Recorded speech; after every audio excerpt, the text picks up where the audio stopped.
अस्सलामुअलैकुम बच्चों। तो थर्मोडायनेमिक्स का लेक्चर नंबर 9 शुरू करने जा रहे हैं। आज के लेक्चर में जो कॉन्सेप्ट हमने डिस्कस करना है वो रहेगा कार्नोट इंजन। वैसे तो इसे कार्नोट नहीं कहते, कार्नो कहते हैं बगैर टी के साथ, लेकिन मैं पूरे लेक्चर में कार्नोट इंजन ही कहता रहूँगा, तो आप बर्दाश्त कर लीजिएगा, ज़बान पे आया हुआ है, ठीक है। हालांकि इसकी प्रोनाउंसिएशन बगैर टी के साथ है, कार्नो इंजन। हम देखेंगे कि कार्नोट इंजन कैसे बनता है, क्यों एक आइडियल हाइपोथेटिकल इंजन है, क्या उसकी अजम्पशंस थी, कार्नोट साइकिल क्या है, कार्नोट थ्योरम क्या है, और सबसे बढ़कर सेकेंड लॉ ऑफ थर्मोडायनेमिक्स की हीट इंजन स्टेटमेंट क्या कहती है, या जिसे आप केल्विन प्लांक स्टेटमेंट भी कहते हो, वो क्या कहती है, उसकी बेस पे पूरा कॉन्सेप्ट ड्राइव करेंगे। और आखिर में जाते हुए फील लेंगे कि एक्चुअल में ये कह क्या रहा था और हमें इसको किस अंदाज में समझना चाहिए, ताकि हमें पता तो चले कि सेकेंड लॉ ऑफ थर्मोडायनेमिक्स है क्या। ठीक है मेरे बच्चे। और last but not the least, जितनी तरह के सवाल हमारे बोर्ड लेवल पे आए हुए हैं या ई कैट में पूछे गए हैं या एमडी कैट में पूछे गए हैं, वो भी ऑब्वियस सी बात है मैं यहाँ पे कवर करता हुआ जा रहा हूँ। ठीक है, हेडिंग लगा लो अपने पास, कॉन्सेप्ट ऑफ कार्नोट इंजन। अब देखो मेरे बच्चे, सेकेंड लॉ ऑफ थर्मोडायनेमिक्स की मैंने आपको बताया था 3 स्टेटमेंट्स हैं। एक इंट्रोपी वाली है जो अमूमन सबसे आखिर में पढ़ाई जाती है, एक हीट इंजन वाली है जो सबसे पहले पढ़ाई जाती है अमूमन किसी भी कॉलेज या कोचिंग के अंदर। तो मैं यहाँ पे आपको सबसे पहले हीट इंजन स्टेटमेंट ही बता रहा हूँ। अब हम हीट इंजन स्टेटमेंट पढ़ रहे हैं। सेकेंड लॉ ऑफ थर्मोडायनेमिक्स ये कहता है कि आप दुनिया में कोई ऐसा इंजन नहीं बना सकते, heat engine, no heat engine can be made 100% efficient, can be made 100% efficient. Sir बस यही है? जी मेरा बेटा बस यही है। आज का पूरा लेक्चर इसी स्टेटमेंट के इर्द गिर्द घूमेगा। आप दुनिया में कोई ऐसा हीट इंजन नहीं बना सकते जो कि 100% एफिशिएंट हो। सर क्या मतलब, अभी समझाते हैं, मतलब बताने के लिए तो पूरा लेक्चर है। देखो सबसे पहले ये समझ लो कि आपके पास ना ये हीट इंजन क्या होता है। देखो हीट इंजन मेरा बेटा, आपके पास कोई भी एक ऐसी डिवाइस होती है जो कि हीट एनर्जी को कन्वर्ट करती है मैकेनिकल एनर्जी में। हीट एनर्जी को कन्वर्ट करती है किसके अंदर? मैकेनिकल एनर्जी में। सर ये मैकेनिकल एनर्जी क्या होती है भाई? Sum of kinetic and potential energy. Sir मिसाल से समझाएं, बहुत आसान है। आपने अपनी बाइक में एक किक मारी और आगे गए। ये बाइक आगे कैसे जा रही है? आप आगे कैसे जा रहे हो बाइक के ऊपर बैठ के? बाइक के अंदर यकीनन फ्यूल रहा होगा, वो फ्यूल कंबशन चेंबर में जला होगा, वहां से हीट एनर्जी कन्वर्ट हो रही है मैकेनिकल एनर्जी में। गोया आपके पास जो गाड़ी है, जो बाइक है, वो हवाई जहाज जिसमें आप सफर करते हो, इन सब चीजों के अंदर क्या है? हीट इंजन लगा हुआ है। हीट इंजन क्या कर रहा है? हीट एनर्जी को कन्वर्ट कर रहा है मैकेनिकल एनर्जी में। तो पहली चीज क्या हो गई? हीट इंजन क्या है? एक डिवाइस है जो कि हीट एनर्जी को कन्वर्ट करता है मैकेनिकल एनर्जी में। तो सेकेंड लॉ ऑफ थर्मोडायनेमिक्स ये कह रहा है कि 100% हीट एनर्जी 100% मैकेनिकल एनर्जी में कन्वर्ट नहीं हो सकती। नहीं समझ में आया? चलो समझो। सर एफिशिएंसी क्या होती है, जरा पहले ये समझाएं। मान लो मेरे पास 100 जूल की एनर्जी है। मेरे पास क्या है? 100 जूल की एनर्जी है और मैंने 100 जूल काम कर दिया, मतलब मैंने अपनी सारी की सारी एनर्जी का क्या कर दिया? काम कर दिया। तो आप बोलोगे कि बिलाल भाई की जो एफिशिएंसी है वो कितनी है? 100% है। मेरे पास 100 जूल एनर्जी थी, 100 जूल एनर्जी आई कहीं से और मैंने 100 जूल का काम कर दिया। मैंने कुछ खाना खाया, मेरे पास 100 जूल की एनर्जी आई, मैंने 100 जूल का काम कर दिया, तो मेरी एफिशिएंसी कितनी हुई? 100% हो गई। अब मैंने खाना खाया और मेरे पास एनर्जी आई 100 जूल की, लेकिन मैंने काम 100 जूल का नहीं किया, मैंने काम किया 80 जूल का, बाकी का 20 जूल ज़ाया हो गया। अगर मैंने वर्क डन किया, काम किया 80 जूल का, तो मैं कहूँगा भाई मेरी एफिशिएंसी कितनी है? 80% है। एफिशिएंसी ये बताती है कि आपने इनपुट कितना दिया था और आउटपुट कितना मिला।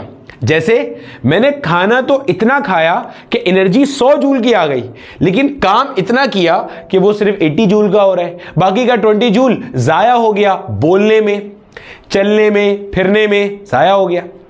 काम 80 जूल का हुआ। तो एफिशिएंसी क्या होती है कि आपने किसी सिस्टम को इनपुट कितना दिया और उससे आउटपुट कितना मिला, इसका जो रेशियो होता है ना, वो क्या रहता है, एफिशिएंसी रहता है। पॉइंट समझ में आ रहा है?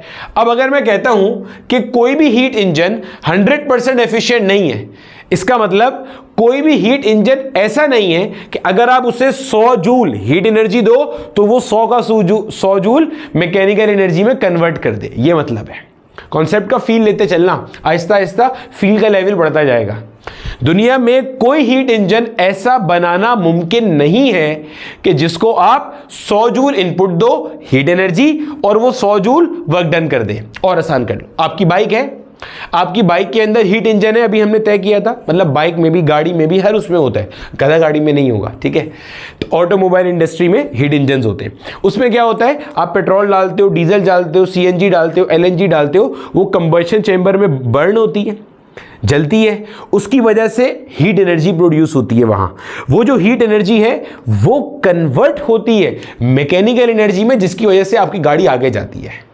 तो जब हम ये कहते हैं कि दुनिया में कोई भी इंजन 100% एफिशिएंट नहीं है as per kelvin Planck statement, तो इसका मतलब आपकी बाइक में अगर पेट्रोल जला और इतना पेट्रोल कंबस्ट हुआ कि उसने 100 जूल की हीट एनर्जी प्रोड्यूस करी, तो आपकी जब बाइक आगे मूव करेगी तो वो जो वर्क डन होगा वो 100 जूल नहीं होगा, 100 से कम होगा। दुनिया का कोई ऐसा हीट इंजन पॉसिबल नहीं है जो कि 100% हीट एनर्जी को 100% मैकेनिकल एनर्जी में कन्वर्ट कर दे। ये है सेकंड लॉ ऑफ थर्मोडायनामिक्स, ठीक है। नहीं सर, अभी भी कुछ हद तक समझ में आया, कोई टेंशन नहीं है, आता जाएगा आता जाएगा। अभी एफिशिएंसी का बुनियादी कॉन्सेप्ट तो क्लियर हो गया ना। एफिशिएंसी क्या होती है कि भाई आपने किसी सिस्टम को इनपुट कितना दिया और उसने आपको जवाब में आउटपुट कितना दिया। तो आउटपुट बटा इनपुट, इसका जो रेशियो होता है ना, उसको अपन लोग क्या कहते हैं, एफिशिएंसी कह रहे होते हैं। बोला ठीक है सर। 80% का मतलब 100 इनपुट दिया, 80 आउटपुट मिला। 40% का मतलब 100 इनपुट दिया, 40 आउटपुट मिला। बोला ठीक है सर, चले आगे। अब देखो मेरे बच्चे, हीट इंजन काम कैसे करता है जरा समझो। हीट इंजन की वर्किंग के लिए ना आपके पास 3 चीजें होती हैं। एक होता है मेरा बेटा सोर्स, गौर से सुनते चलना। एक होता है मेरे बच्चे आपके पास सिंक, एक होता है मेरे बच्चे आपके पास वर्किंग बॉडी। ये आपके पास ना आपके हीट इंजन का एक स्ट्रक्चर है। दुनिया का कोई भी हीट इंजन हो, चाहे वो किसी स्टीम टरबाइन में लगा हो, चाहे वो किसी हवाई जहाज में लगा हो, चाहे वो किसी बाइक में हो, गाड़ी में हो, यही स्ट्रक्चर है। 3 चीजें होती हैं, 3 पार्ट्स होते हैं। अभी हम कार्नोट इंजन पे भी जाते हैं। कार्नोट इंजन के अलावा भी दुनिया में बहुत सारे इंजन हैं। एक सोर्स होता है, एक सिंक होता है, एक वर्किंग बॉडी होती है। सोर्स कोई भी ऐसी बॉडी है जिसका टेम्परेचर बहुत ज्यादा है, इसको हम हाई टेम्परेचर रेजर्वॉयर भी कहते हैं। क्या कहते हैं? High temperature reservoir, high temperature reservoir. Sink कोई भी ऐसी बॉडी है जिसका टेम्परेचर क्या है, कम है, इसे हम लो टेम्परेचर रेजर्वॉयर भी कहते हैं। वर्किंग बॉडी ये क्या करती है, ये सोर्स से हीट लेती है, मान लो QH TH वाली बॉडी से ली गई हीट। वर्किंग बॉडी जो कि आपका इंजन है, इसने सोर्स से हीट एनर्जी ली और कुछ हीट इसने QL को दे दी, सारी नहीं दी। मान लो इसने ऊपर से 100 जूल हीट ली। कितनी हीट ली? 100 जूल हीट ली। और नीचे कितनी दे दी? 20 जूल हीट दे दी। जो बाकी की 80 जूल बची हुई थी, इसका इसने क्या किया? वर्क डन कर दिया। ये मेरा बेटा आपके पास एक इंजन का स्ट्रक्चर रहता है। यानी कि अगर अभी वाली मिसाल से लें तो भाई देखो, इंजन आपके पास कैसे बनता है, उसके पास 3 चीजें होती हैं। 3 चीजें होती हैं। एक आपके पास सोर्स होता है। सोर्स कोई भी ऐसी बॉडी है जिसको आप कहते हो हाई टेम्परेचर बॉडी, जहां से इंजन हीट लेता है, एक्सट्रैक्ट करता है, दैट इज सोर्स। जिसे हीट देता है, ये हीट यहां क्यों दी जा रही है? क्योंकि इंजन को चलाने के लिए लो टेम्परेचर बॉडी चाहिए जिसको हीट दी जाएगी, तो यहां पे हीट दी जाती है। QL, heat discarded to the sink. बोला ठीक है सर। वर्किंग बॉडी जो कि आपका हीट इंजन है, ये क्या कर रहा है, हीट एनर्जी को मैकेनिकल एनर्जी में कन्वर्ट कर रहा है। अब अगर आप इस डायग्राम को गौर से देखो तो आपके इंजन ने हीट ली कितनी थी, 100 जूल, वर्क कितना हुआ, 80 जूल, और यहां पे हीट दी कितनी है, 20 जूल। गोया कि आपका ये इंजन 80% एफिशिएंट है जो मैंने बनाया है। 80% क्यों, 100 जूल इनपुट ले रहा है सोर्स से और काम कितने का कर रहा है, 80 जूल का। अगर ये 100 जूल लेता और 70 जूल का काम करता तो 70% होता। तो सर ऐसा नहीं हो सकता कि 100 जूल यहां से हीट ले और 100 का 100 जूल वर्क डन में कन्वर्ट हो जाए और यहां पे सिंक को कोई हीट दे ही ना, ये मुमकिन नहीं है। यही तो सेकंड लॉ ऑफ थर्मोडायनेमिक्स है। सेकेंड लॉ ऑफ थर्मोडायनेमिक्स क्या कहता है, दुनिया में कोई हीट इंजन आप ऐसा नहीं डिजाइन कर सकते जो कि 100% एफिशिएंट हो, यानी कि सोर्स से 100 जूल हीट ले, 100 का 100 जूल काम में कन्वर्ट कर ले। कुछ ना कुछ हीट आपने सिंक को लाजमी देनी है। गेटिंग माय पॉइंट, यही सेकेंड लॉ ऑफ थर्मोडायनेमिक्स है। No heat engine can be made that takes input heat from the source and converts entire heat into mechanical energy as output work। ऐसा possible नहीं है, आपने sink को heat देनी ही देनी है। यही सेकेंड लॉ ऑफ थर्मोडायनेमिक्स है। अब सवाल पैदा होता है एक और, इसको एक और तरह से भी समझाते हैं। आप किताबें देखोगे ना तो इसको एक और तरह से भी बताया जाता है। कहता है कि भाई देखो, मिसाल के तौर पे आपके पास ये जितना आपका एटमॉस्फेयर है, सराउंडिंग है, इसके अंदर एयर है, बोला सर है। एयर है सर, एयर है, एटमॉस्फेयर है। इन एयर के मॉलिक्यूल्स के पास हीट एनर्जी है सर। तो ऐसा क्यों नहीं हो सकता कि मैं जो है एक ऐसी गाड़ी डिजाइन करूं कि जो सराउंडिंग के एटमॉस्फेयर से, सराउंडिंग की एयर से हीट एनर्जी ले और चलना शुरू हो जाए। समझे, फिर समझो। मैंने एक गाड़ी ऐसी डिजाइन करी कि उसके अंदर ऐसा हीट इंजन है, वो क्या कर रहा है, सराउंडिंग में इतनी सारी एयर है, हम रोते रहते हैं global warming global warming, heat energy आ रही है, हीट एनर्जी आ रही है, ठीक है ना, पढ़ते हैं ना, ग्लेशियर्स पिघल रहे हैं और क्लाइमेट क्राइसिस आ रहा है, ग्लोबल वार्मिंग आ रही है, हीट एनर्जी सराउंडिंग में बढ़ रही है। तो एक ऐसी गाड़ी डिजाइन कर दी कि जिसने सराउंडिंग से हीट एनर्जी ली और उसको मैकेनिकल वर्क में कन्वर्ट कर दिया। मसला ही हल हो गया। पेट्रोल इतना महंगा, रोते रहते हैं लोग। और आसान कर लो, हमारे पास जो अर्थ है, अर्थ के अंदर 70% वाटर है, इस वाटर के ऊपर भी सूरज चमक रहा है, तो वो जो सूरज से हीट आती है वो पानी के अंदर तो जज्ब होती है, एब्जॉर्ब होती है, बिल्कुल होती है सर। तो ऐसी कोई गाड़ी बना दी जो समंदर की हीट से चलना शुरू हो जाए। तो सेकंड लॉ ऑफ थर्मोडायनेमिक्स कहता है कि बेटा ये मुमकिन नहीं है। क्यों मुमकिन नहीं है, जरा समझो। वो कहता है कि ये जो आपका इंजन है ना, इंजन कोई ऐसी डिवाइस है, इंजन की डेफिनेशन समझना आप जरा। इंजन कोई ऐसी डिवाइस है जिसको वर्क करने के लिए 2 डिफरेंट टेम्परेचर रेजर्वॉयर्स के दरमियान में रखना होता है। इंजन, हीट इंजन हमेशा काम करता है between 2 different temperature reservoirs, one at a higher temperature than the engine and other at a lower temperature than the engine. Heat engine एक ऐसी डिवाइस है जो कि 2 डिफरेंट टेम्परेचर रेजर्वॉयर के दरमियान के टेम्परेचर पे काम करता है। Source should be at a higher temperature and sink should be at a lower temperature. जो हायर टेम्परेचर बॉडी होती है वहां से हीट ली जाती है, जो लोअर टेम्परेचर बॉडी होती है वहां पे हीट डिस्कार्ड की जाती है। अब हवा से गाड़ी चलाने में दिक्कत क्या है, हवा के पास हीट तो बहुत सारी है but that heat is unavailable to use. Reason ये कि सराउंडिंग के मुकाबले में आपके पास सिंक कोई नहीं है, सराउंडिंग के मुकाबले में सिंक कोई नहीं है। अगर आप सराउंडिंग को सोर्स मान लो, मैंने एक इंजन बना लिया, अब मैं सिंक कहां से लाऊंगा, समझ रहे हो, मैं सिंक कहां से लाऊंगा। सराउंडिंग से ठंडा अगर मुझे कोई सिंक मिल जाए तो मैं सराउंडिंग की हीट एनर्जी को यूज करके अपना इंजन ड्राइव कर सकता हूं।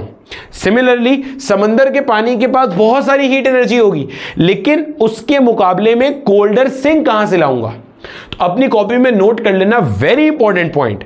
आहिस्ता आहिस्ता ना कॉन्सेप्ट का फील लेते चलो भाई। मेरे लिए भी बहुत आसान है ये कार्नोट इंजन का टॉपिक ना, 25-30 मिनट में ऐसे डेरिवेशन वेरिएशन करके निकाल दूंगा, ठीक है।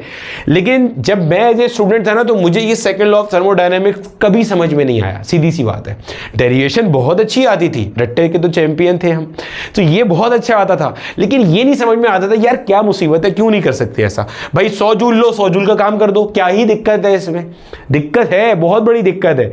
दिक्कत ये है, अगर आप इस तरह देखो कि अगर ऐसा कोई इंजन पॉसिबल है कि जिसको सिंक की नीड ही नहीं है, तो फिर तो दुनिया भर के जो आपके पास ये पेट्रोल क्राइसिस है, ये तो हल ही हो गया।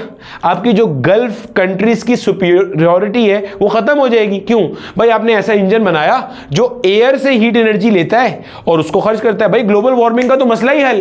क्यों? आप हीट एनर्जी को हवा में जमा ही नहीं होने दे रहे, आप वहां से हीट लेके उससे मैकेनिकल वर्क किए जा रहे हो, मैकेनिकल वर्क किए जा रहे हो, नहीं पॉसिबल। हीट इंजन एक ऐसी वर्किंग बॉडी है that should work between two different temperature reservoirs, one at a higher temperature and other at a lower temperature. अगर आप सराउंडिंग को सोर्स मानते हो तो there should be a sink जिसका टेम्परेचर सराउंडिंग से कम होना चाहिए, which is impossible to have. अगर आप समंदर को सोर्स मानते हो तो there should be a sink जिसका टेम्परेचर समंदर से कम होना चाहिए, तब आप दरमियान में हीट इंजन कनेक्ट कर सकते हो जो वहां से हीट लेगा और सिंक को हीट क्या करेगा? डिस्कार्ड करेगा। जहन में रखेंगे हम ये बात, ठीक है। तो इतनी बात हमें समझ में आ जाती है। अच्छा, यही एक रीजन है, हम ये एंट्रोपी में भी मैंने थोड़ी सी ये बात की थी कि वो सारी की सारी हीट एनर्जी जो कि किसी भी वजह से प्रोड्यूस हो जाती है और सराउंडिंग का पार्ट बन जाती है, उसको आप कहते हो अनअवेलेबल एनर्जी फॉर यूज। इसको हम कहते हैं डिग्रेडेशन ऑफ एनर्जी, यानी कि जो हीट एनर्जी प्रोड्यूस हो गई उसने सराउंडिंग के अंदर हीट का कंटेंट बढ़ा दिया, अब वो वापस किसी काम में नहीं आ सकती क्योंकि सराउंडिंग के रिलेटिव सिंक अवेलेबल नहीं है। इसी को एनवायरमेंटल क्राइसिस कहते हैं, ग्लोबल वार्मिंग का कॉन्सेप्ट कहते हैं। रीजन बीइंग हो क्या रहा है आपके पास कि भाई आप जैसे जैसे कोई काम कर रहे हो, कोई भी प्रोसेस कर रहे हो, थर्मोडायनामिक प्रोसेस कोई भी हो रहा है जिसमें हीट एनर्जी प्रोड्यूस हो रही है, किसी मैकेनिकल प्रोसेस में हीट एनर्जी प्रोड्यूस हो रही है, हो क्या रहा है? जो हीट प्रोड्यूस हो गई सराउंडिंग का पार्ट बन गई, अब नाउ दैट सराउंडिंग का heat energy is no longer available to work. क्यों? क्योंकि वो मूव ही नहीं करेगी कभी, क्योंकि उसके रिलेटिव आपके पास सिंक एग्जिस्ट नहीं कर रहा। चलो आगे चलते हैं। हीट इंजन हमारे पास क्या है भाई? हीट इंजन हमारे पास कोई भी ऐसी वर्किंग बॉडी है जो कि हीट एनर्जी को कन्वर्ट करती है किसमें? मैकेनिकल एनर्जी में। हीट इंजन के हमारे पास 3 बुनियादी पार्ट्स हैं। एक सोर्स जहां से इंजन हीट एनर्जी लेता है, एक सिंक जहां पे हीट एनर्जी देता है, और वो जो वर्किंग बॉडी है वो क्या करता है, या इंजन क्या करता है, जो बची हुई हीट है QH माइनस QL को मैकेनिकल वर्क में कन्वर्ट करता है। बोला ठीक है सर, समझ में आ गया, आगे चले। अब मेरा बेटा हमारे पास जो कॉन्सेप्ट है पढ़ने के लिए, दैट इज कार्नोट इंजन, ठीक है। इसको कार्नो कहते हैं भाई, मैं बार बार कह रहा हूं क्योंकि ठीक है मैंने ये टॉपिक जिस किताब से तैयार किया है बता देता हूं, मॉडर्न फिजिक्स बाय ज़िमान्स्की। आपकी टेक्स्ट बुक्स तो रहती ही हैं रेफरेंस के तौर पे, लेकिन अच्छी स्टैंडर्ड बुक ज़िमान्स्की की है जो मैं यूज़ करता हूँ। उसमें उसने ना ब्रैकेट में बड़ा बड़ा लिखा हुआ है कि इसको कार्नो करना है आपने, ठीक है। कार्नो पढ़ना है, कार्नोट नहीं पढ़ना। हमारे पास कार्नोट इंजन जो था वो तकरीबन 1824 में डिज़ाइन किया गया। एस सादी कार्नोट साहब ने डिज़ाइन किया, फ्रेंच इंजीनियर थे। दुनिया में हर अच्छी चीज़ इंजीनियर ने ही बनाई है, ठीक है। डॉक्टरी के जो इक्विपमेंट्स हैं वो भी इंजीनियर्स ने बनाए हैं, तो इंजीनियर्स दुनिया के सबसे अच्छे लोग होते हैं, जहन में रखना। खैर, अब कार्नोट इंजन है। इंजन दुनिया का कोई सा भी हीट इंजन हो, काम उसका एक ही है। कोई सा भी हीट इंजन हो, काम क्या है उसका? हीट एनर्जी को मैकेनिकल एनर्जी में कन्वर्ट करना। बोला ठीक है सर, इसका मतलब कार्नोट इंजन भी यही करता होगा, हीट एनर्जी को मैकेनिकल एनर्जी में कन्वर्ट करता होगा। Yes sir. जहन में रखना, दुनिया का कोई भी जो इंजन है वो साइक्लिक प्रोसेस में काम करता है, साइकिल में काम करता है। अभी हम थर्मोडायनेमिक्स का लेक्चर नंबर 9 पढ़ रहे हैं, तो मैं ये मान के चलूंगा कि साइक्लिक प्रोसेस, ये सब चीजें हमें अच्छे से क्या है, क्लियर है, सही है। साइक्लिक प्रोसेस क्या होता है और इंजन में इसकी जरूरत क्यों होती है, ये समझ लो। अब जरा देखो, देखो मेरा भाई, अगर मैं यहां पे एक पीवी डायग्राम आपको शो करूं, स्टेट्स का कॉन्सेप्ट हमें पता है। मान लो आपके पास एक कोई गैस है, आइडियल गैस, उसका अभी स्टेट ये है। स्टेट क्या है? एक certain value of pressure, volume and temperature. यानी कि अभी गैस यहां पर है तो ये इसका प्रेशर है, बोला ठीक है सर ये प्रेशर है, और ये उसका क्या है भाई, ये उसका क्या है भाई, ये उसका वॉल्यूम है, बोला ठीक है सर। आपने इसके ऊपर कोई थर्मोडायनेमिक प्रोसेस परफॉर्म किया, आपने इसको किसी एक प्रोसेस से गुजारा, और होते होते होते होते गैस का स्टेट चेंज हो गया, गैस यहां पे आ गई। सर स्टेट चेंज होने से क्या मुराद है? प्रेशर तो अभी भी वही है, लेकिन भैया वॉल्यूम क्या हो गया? तब्दील हो गया, तो टेम्परेचर भी तब्दील हो गया होगा। PV is equal to nRT, volume change तो टेम्परेचर चेंज। बोला ठीक है सर। फिर आपने क्या किया? फिर आप मान लो इसको ऐसे लेकर आ गए इधर, या आपने कुछ और किया, अब प्रेशर भी चेंज हो गया और वॉल्यूम भी क्या हो गया? चेंज हो गया। बोला ठीक है सर। फिर मेरा बेटा आप इसको ऐसे लेके चले गए ऊपर। बोला ठीक है सर। अब आपने क्या किया? देखो जरा समझना, यहां पे ना आपको साइक्लिक प्रोसेस का कॉन्सेप्ट भी रिवाइज करा दूंगा।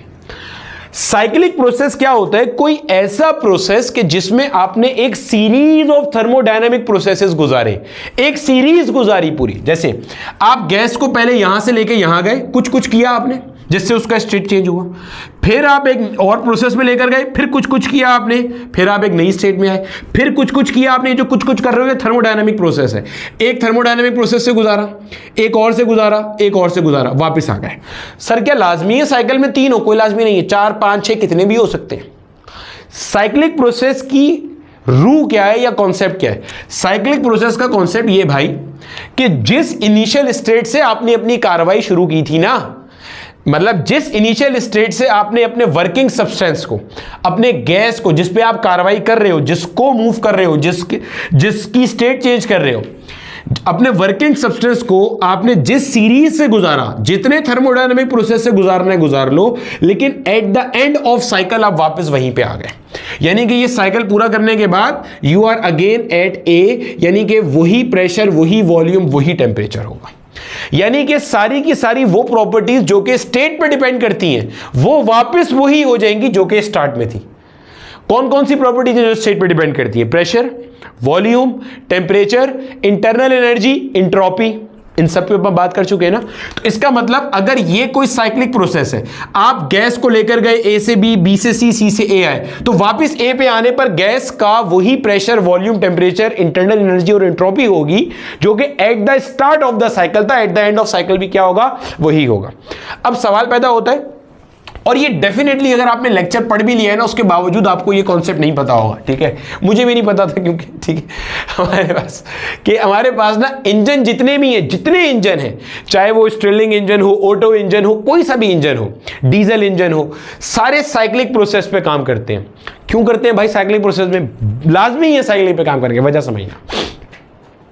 साइक्लिंग में काम क्यों करते हैं? एक बड़े सिंपल सी मिसाल समझाता हूं, देखो मेरी बात समझो। और आपको यह भी पता है कि साइक्लिक प्रोसेस में वर्क डन होता है। देखो ना भाई, अगर मान लो ये गैस थी, इसका इनिशियल स्टेट था, आप यहां गए, अबे सही से हो जा, यहां गए, फिर यहां आए, फिर मान लो ऐसे गए, फिर मान लो ऐसे गए। ये आपका पीवी डायग्राम है, ठीक है सर? बोलो सर ठीक है। अब आपको ये बात पता है कि हर साइक्लिक प्रोसेस में ये जो एरिया अंडर द कर्व होता है, sorry area enclose in the curve होता है, ये बेसिकली वर्क डन होता है साइकिल में। इसका मतलब जब एक साइकिल पूरा होगा, जब एक सीरीज ऑफ थर्मोडायनेमिक प्रोसेसेस पूरे होंगे और गैस वापस आ भी जाएगी, साइकिल पूरा होगा, वापस होगा, इधर आएगी गैस, तो हर साइकिल में कुछ वर्क डन होता है, अगली साइकिल में फिर वर्क डन होगा। अब समझना सर, मान लो, गौर से सुनना, गौर से सुनना, मान लो मैं बाइक पे बैठा हुआ हूं और मेरी बाइक में जो हीट इंजन लगा हुआ है वो एक साइकिल में 10 जूल काम करता है, एक साइकिल में 10 जूल काम करता है, और 10 जूल काम करने की वजह से जो मेरी बाइक है वो आगे जाएगी 6 मीटर समझ लो, ठीक है। यानी कि वो जो हीट इंजन है 10 जूल काम करता है, तो मेरी बाइक आगे कितना जाती है? 6 मीटर जाती है, या 10 मीटर समझ लो। 10 जूल काम करता है तो मेरी बाइक आगे कितना जाती है? 10 मीटर। अब आप मुझे एक बात बताओ, समझो, सोचो, अकल से सोचो। आप बाइक पे बैठे हुए हो, आपने बाइक में बहुत सारा फ्यूल डलवाया हुआ है। अब आप क्या चाहोगे? आप क्या चाहोगे कि जैसे ही एक बार ये लूप घूमे, एक सीरीज ऑफ थर्मोडायनेमिक प्रोसेस हो, इंजन एक पॉइंट से शुरू होकर वापस आए, तो आपकी बाइक 10 मीटर आगे जाने के बाद रुक जाए या चलती रहे? आप तो यही चाहोगे चलती रहे, आप ये तो नहीं चाहोगे ना कि वो रुक जाए। इसका मतलब क्या है? इसका मतलब आपकी चाहत यह है कि इंजन जब एक इंजन ने जब एक सीरीज ऑफ थर्मोडायनेमिक प्रोसेसेस पूरा किया तो फिर वो दोबारा वही साइकिल करे, फिर वो दोबारा करे, ताकि आपको तो मुसलसल वर्क डन मिलता रहे ना। अब सोचो, अगर हम इंजन में साइक्लिक प्रोसेस पे काम ना करें, अगर हम इंजन में क्लोज साइकिल पे काम ना करें, मतलब मैंने इंजन ऐसा बनाया जो कि एक थर्मोडायनेमिक प्रोसेस पे काम करता है, साइक्लिक प्रोसेस नहीं है, तो उसमें क्या होगा, वो एनर्जी लेगा, और एनर्जी लेने के बाद क्या होगा, एनर्जी लेने के बाद गैस को एक थर्मोडायनेमिक प्रोसेस से गुजारेगा और एक नई जगह पे आके खड़ा हो जाएगा। अब वापस वहां पे आएगा ही नहीं तो एनर्जी वापस वर्क डन कैसे प्रोड्यूस होगा? Getting my point? आप क्या चाहते हो कि भाई पीछे से एक साइकिल चलता रहे। यहां पे मैंने छोटी सी एक एनिमेशन भी लगाई हुई है, तो देखो ये वो कॉन्सेप्ट है कि इंजन के अंदर क्या है, जो स्ट्रोक्स होते हैं, जो पिस्टन्स होते हैं, वो ऐसे ऊपर नीचे हो रहे होते हैं। इससे क्या होता है कि एक साइकिल में काम हो रहा होता है, एक साइकिल में काम हो रहा होता है। ज़हन में रखना ये बात अच्छे तरीके से। तो मेरे बच्चे, मसला क्या होगा, अगर आप साइकिल पे नहीं करोगे तो प्रॉब्लम क्या होगा कि बाइक चलेगी एक बार और उसके बाद फिर रुक जाएगी, आगे नहीं जाएगी। ठीक है, तो साइकिल प्रोसेस में क्या होता है कि वो साइकिल अपने आप को रिपीट करता रहता है और आपको मुसलसल वर्क डन मिलता रहता है, और आपकी गाड़ी, बाइक, जहाज, जो भी कुछ होता है वो चलता जा रहा होता है। तो खैर, कार्नोट इंजन हो या कोई सा भी इंजन हो, वो साइक्लिक प्रोसेस पे काम करता है। साइक्लिक प्रोसेस में ज़हन में रखिएगा, eight the end of each cycle जो वर्किंग सब्सटेंस होता है, जिस पे काम हो रहा होता है, वो वापस वहीं पे आ जाता है जो जहां पे eight the start of cycle था, ताकि वापस अपनी सीरीज क्या हो, रिपीट होना शुरू हो जाए। ठीक है, अब यहां पे मेरा बेटा, हमारे पास कार्नोट इंजन जिस साइकिल पे काम करता है उसको आप कहते हो कार्नोट साइकिल। हर इंजन की साइकिल अलग अलग होती है। सर, साइकिल किस बेस पे अलग अलग होती है? कि उसमें कौन कौन से थर्मोडायनेमिक प्रोसेसेस इन्वॉल्व हैं। जैसे कार्नोट साइकिल के अंदर जो 4 थर्मोडायनेमिक प्रोसेसेस इन्वॉल्व हैं, उनमें से पहला है आइजोथर्मल एक्सपेंशन, यानी कि सबसे पहले गैस को या वर्किंग सब्सटेंस को आइजोथर्मली एक्सपेंड किया जाता है। नंबर 2 आपके पास है एडियाबैटिक एक्सपेंशन, यानी कि आपके पास दूसरे नंबर पे गैस को एडियाबैटिकली एक्सपेंड किया जाता है। नंबर 3 आपके पास है जनाब आइजोथर्मल कंप्रेशन, यानी कि तीसरे नंबर पे आपकी गैस को आइजोथर्मली कंप्रेस किया जाता है। चौथे नंबर पे आपके पास है जनाबे वाला एडियाबैटिक कंप्रेशन, एडियाबैटिक कंप्रेशन। ये मेरा बेटा आपके पास, इसको इंजन की दुनिया में कहते हैं स्ट्रोक्स। स्ट्रोक का मतलब होता है थर्मोडायनेमिक प्रोसेस। अब हम कहते हैं ना, कार्नोट साइकिल के अंदर 4 स्ट्रोक्स हैं। तो पहले स्ट्रोक के अंदर आइजोथर्मल एक्सपेंशन, सेकेंड स्ट्रोक में एडियाबैटिक एक्सपेंशन, थर्ड स्ट्रोक में आइजोथर्मल कंप्रेशन, चौथे स्ट्रोक में एडियाबैटिक कंप्रेशन। आपका हार्ट भी इसी तरह साइक्लिक प्रोसेस पे काम करता है। सही है। सो फ्लूइड डायनामिक्स का मैंने एक लेक्चर बनाया था बर्नौलीज प्रिंसिपल की एप्लीकेशन पे, उसमें आप देखना, आपको पता चलेगा। पूरी हार्ट की वर्किंग बताई थी 40-45 मिनट में। वो सिग्मा मैनोमीटर का कॉन्सेप्ट पढ़ा रहा था, तो वो भी ऐसी साइकिल पे काम करता है। तो खुदा की किस किस नेमत को झुटलाओगे। तो कार्नोट साइकिल, ठीक है, ये हो गया हमारे पास। अब हमने ये कहा, अब आसान आसान चीज़ें सारी, इसके ऊपर तो हम ऑलरेडी बात कर चुके हैं ना, अभी मजीद भी करते हैं थोड़ी देर में, ठीक है। अब हमने ये कहा कि जनाबे वाला बेसिकली हमसे मुराद जो एस सादी कार्नोट साहब थे 1824 में, जिन्होंने ये इंजन का कॉन्सेप्ट दिया था, उन्होंने ये कहा कि यार ये ना एक बिल्कुल आइडियल इंजन है। कैसा इंजन है? अब जरा समझना, आइडियल इंजन है। इसको आप कहते हो कि ये एक आपका आइडियल हाइपोथेटिकल इंजन है। हाइपोथेटिकल इंजन कौन सा होता है भाई? जो बिल्कुल ख्याली इंजन है। कि सर अगर ये ख्याली इंजन है तो इसको हम पढ़ ही क्यों रहे, वो भी आगे चल के पता चल जाएगा। ये आपका एक आइडियल हाइपोथेटिकल इंजन है। बोला ठीक है सर, समझ में आ गया। क्या आइडियल चीज है? नंबर 1, इसके अंदर ये माना गया कि जितने भी प्रोसेसेस हैं वो सारे के सारे रिवर्सिबल प्रोसेसेस हैं। और हम ये बात स्टेब्लिश कर चुके हैं कि कोई दुनिया में रिवर्सिबल थर्मोडायनेमिक प्रोसेस एग्जिस्ट नहीं करता। ठीक है, इन्होंने ये माना कि ये कैसे प्रोसेसेस हैं? रिवर्सिबल प्रोसेसेस हैं, और दुनिया में कोई थर्मोडायनेमिक प्रोसेस रिवर्सिबल हो नहीं सकता। इन्होंने माना कि फ्रिक्शन नहीं है, फ्रिक्शन इज 0। ऐसा हो सकता है? नहीं हो सकता। इन्होंने माना कि आपके पास कोई हीट लॉस नहीं है, no heat loss due to any means, मतलब किसी भी तरह से आपका कोई हीट लॉस नहीं हो सकता। यानी कि पूरे इसके अंदर जो कंडक्टर है तो वो परफेक्ट कंडक्टर है, जो इंसुलेटर है तो वो परफेक्ट इंसुलेटर है, हालांकि दुनिया में ना कोई परफेक्ट कंडक्टर है ना कोई परफेक्ट इंसुलेटर है। तो इन्होंने माना कि ना तो कोई हीट लॉस हो सकता है ना कोई हीट एक्स्ट्रा कहीं खर्च हो सकता है। ठीक है, ध्यान में रखिएगा। तो इस बेसिस पे की जो सारी अजम्पशन ली हुई है ना कि भाई रिवर्सिबल प्रोसेस है, और दूसरा इन्होंने अपना जो वर्किंग सब्सटेंस माना, इन्होंने अपना जो वर्किंग सब्सटेंस माना, वो वर्किंग सब्सटेंस किसको माना भाई? वर्किंग सब्सटेंस इसको इन्होंने माना आइडियल गैस को। किसको माना भाई? आइडियल गैस को। दुनिया में कोई आइडियल गैस एग्जिस्ट नहीं करती। इन सारी अजम्पशंस की बेसिस पे हम कहते हैं कि ये आइडियल हाइपोथेटिकल इंजन है। ये सारी अजम्पशंस मानने का मकसद क्या था कि हमें यह पता चल जाए, और से सुनना, हमें यह पता चल जाए कि अगर हम ये सब मान के चलते हैं तो क्या हमारा इंजन 100% एफिशिएंट हो सकता है या नहीं हो सकता। ध्यान में रखिएगा, इसका जवाब मैं बिल्कुल शुरू में ही दे चुका हूं। दुनिया में कोई इंजन बनाना पॉसिबल नहीं है कि जो 100% एफिशिएंट हो। अभी देखो, आपने ये फालतू की सारी चीजें भी निकाल दी ना, ये फालतू की सारी चीजें भी निकाल दी ना। अब आप इसके बावजूद देखना जो आपका इंजन आएगा वो 100% एफिशिएंट नहीं होगा। उसको मैं 3 तरह से साबित करूंगा कि वो 100% एफिशिएंट नहीं है। आखिरी वाला सबसे काम का होगा, एंट्रोपी वाला। दरमियान वाले भी साबित करूंगा जो आपके बोर्ड लेवल पे आपको हेल्प कर रहे होंगे। तो इन सब के बावजूद ध्यान में रखिएगा ये बात, ठीक है। चलो अब देखो आगे, अगर मैं ये सब चीज आपको रिवाइज करा दूं, आइसोथर्मल, अगर हम एक्सपेंशन या कंप्रेशन की बात करें तो मेरा बेटा आइसोथर्मल में क्या होता है? Temperature of the system constant रहता है, टेम्परेचर ऑफ द सिस्टम तब्दील नहीं होता। और हमें ये बात पता है कि जो सिस्टम काम करता है वो बराबर होता है जितनी हीट एनर्जी उसने ली या दी है। अगर आइसोथर्मल एक्सपेंशन हो रही है तो बाहर से हीट सिस्टम के पास आती है और सिस्टम क्या करता है? एक्सपेंड करता है। तो जितनी हीट आती है उतना वर्क डन होता है। ठीक है सर। अगर सिस्टम कंप्रेस हो रहा है, सिस्टम पर काम हो रहा है, तो जितना work done on the system होता है उतनी हीट चुप करके बाहर निकल जाती है, सिस्टम से बाहर चली जाती है। तो W is equal to Q होता है। बोला ठीक है सर, समझ में आ गया, आगे चलें। अगर मैं इडियाबैटिक प्रोसेस की बात करूं तो इडियाबैटिक प्रोसेस में क्या रहता है? इसको भी नीचे लिख लेते हैं। इडियाबैटिक प्रोसेस में क्या रहता है भाई? इडियाबैटिक प्रोसेस में जो वर्क डन है वो माइनस डेल्टा यू के बराबर होता है, याद होगा।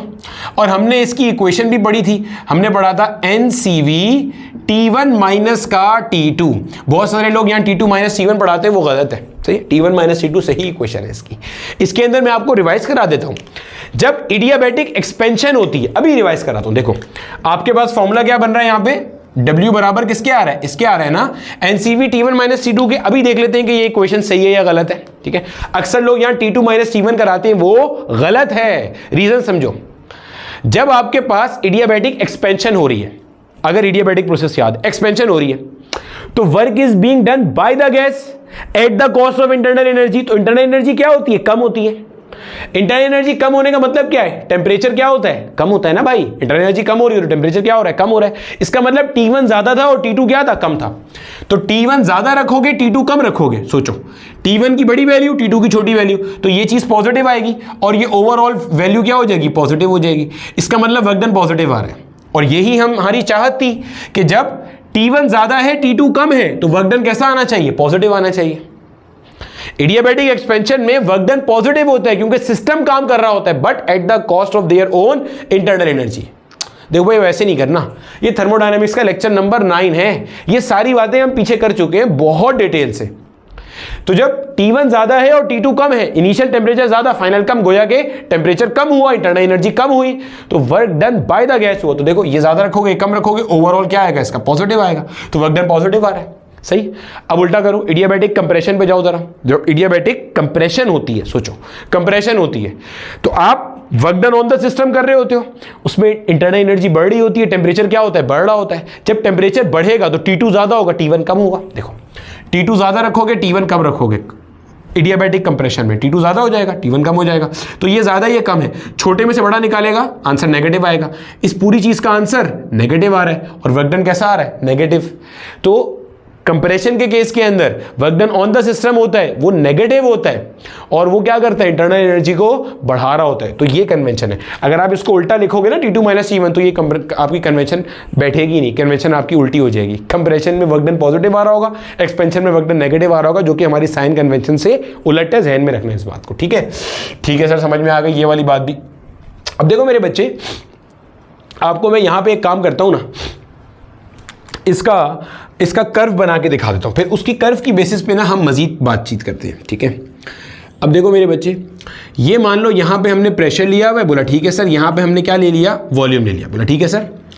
और यहाँ पे हमारे पास दो डिफरेंट आइसोथर्म्स हैं। सर आइसोथर्म क्यों बना दिया आपने, अभी पता चलेगा क्यों है।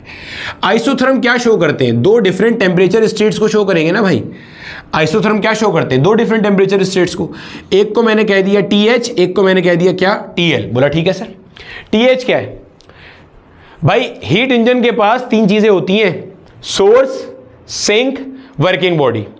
तो सोर्स का temperature TH, high temperature reservoir.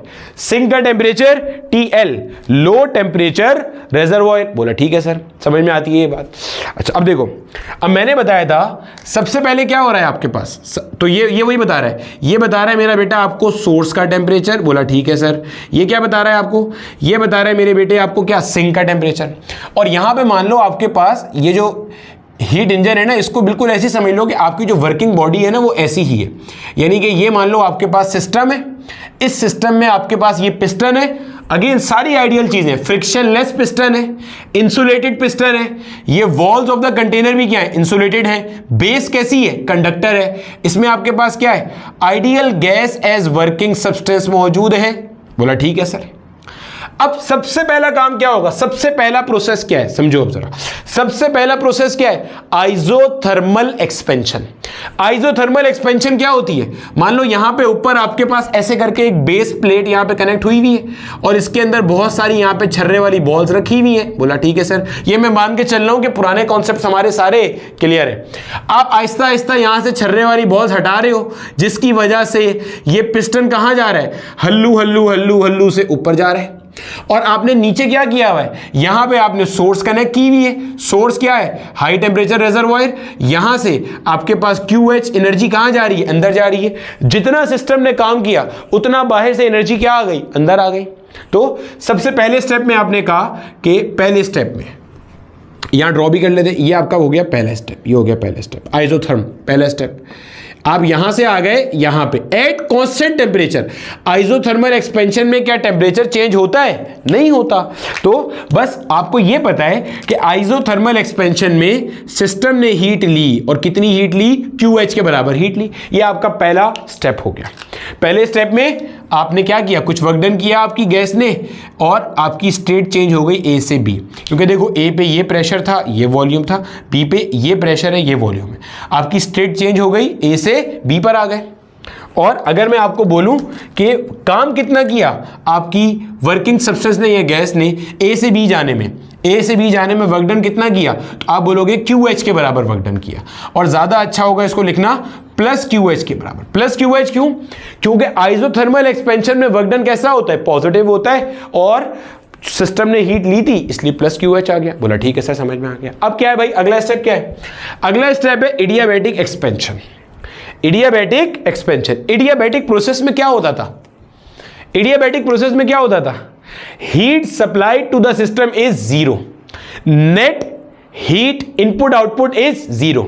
System से ना हीट ली जाएगी ना सिस्टम को हीट दी जाएगी। आपने क्या किया भाई, आपने क्या किया, आपने यही जो आपका थर्मोडायनेमिक सिस्टम था, आपने इसके नीचे एक इंसुलेटर लाके रख दिया, एक इंसुलेटर लाके रख दिया।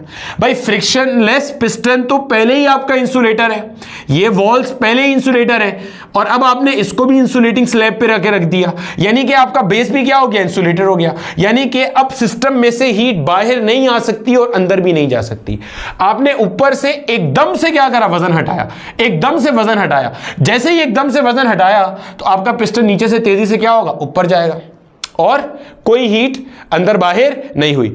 सिस्टम ने काम किया, work done by the gas है, अभी भी work is done by the gas. जब ये ऊपर गया गैस ने अभी भी काम किया, at the cost of internal energy.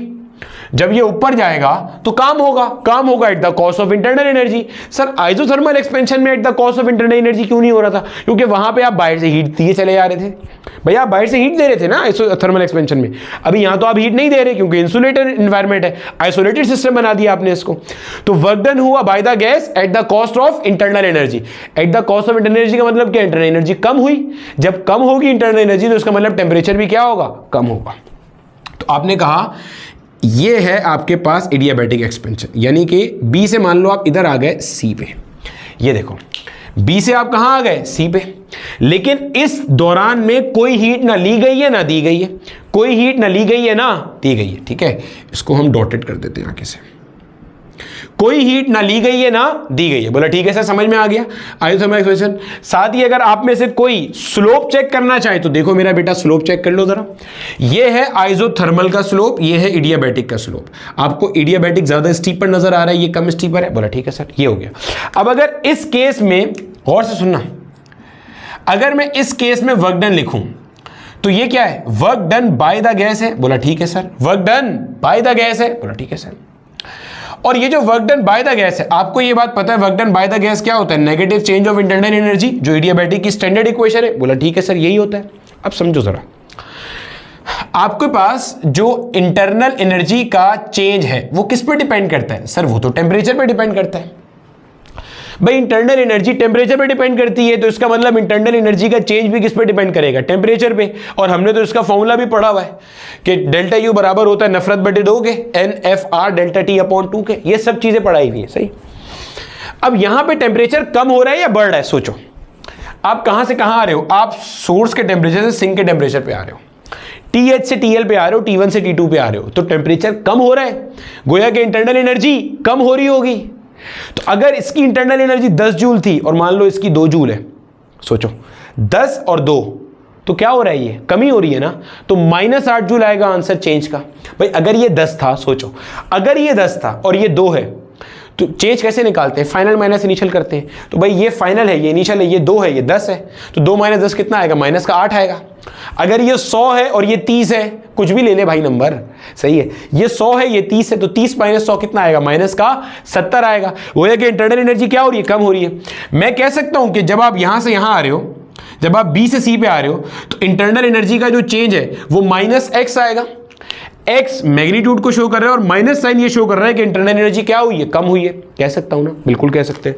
तो मैंने यहां लिखा कि वर्क डन बी से सी में, यानी कि यहां से यहां जाने में जो वर्क डन है वो negative time the change of internal energy होगा। बोला ठीक है sir, negative as it is आया। चेंज ऑफ इंटरनल एनर्जी कितना आ रहा है, माइनस का x, माइनस माइनस आपके पास क्या हो गया, +x। ये प्लस क्या शो कर रहा है कि एडियाबैटिक एक्सपेंशन में जो वर्क डन है वो पॉजिटिव है, और ये माइनस क्या शो कर रहा है, जो चेंज ऑफ इंटरनल एनर्जी है वो कैसा है, नेगेटिव है। भाई खूब अच्छे समझ लेना, मैं फिर कह रहा हूं ये बात, पुराने कॉन्सेप्ट्स का क्लियर होना बहुत जरूरी है। ये सब बातें ना बहुत डिटेल से मैं कर चुका हूं, अगर मैं अभी भी लंबी करूंगा ना तो ये लेक्चर और लंबा हो जाएगा। ये सब हम बुनियाद पहले ही स्टेब्लिश कर चुके हैं।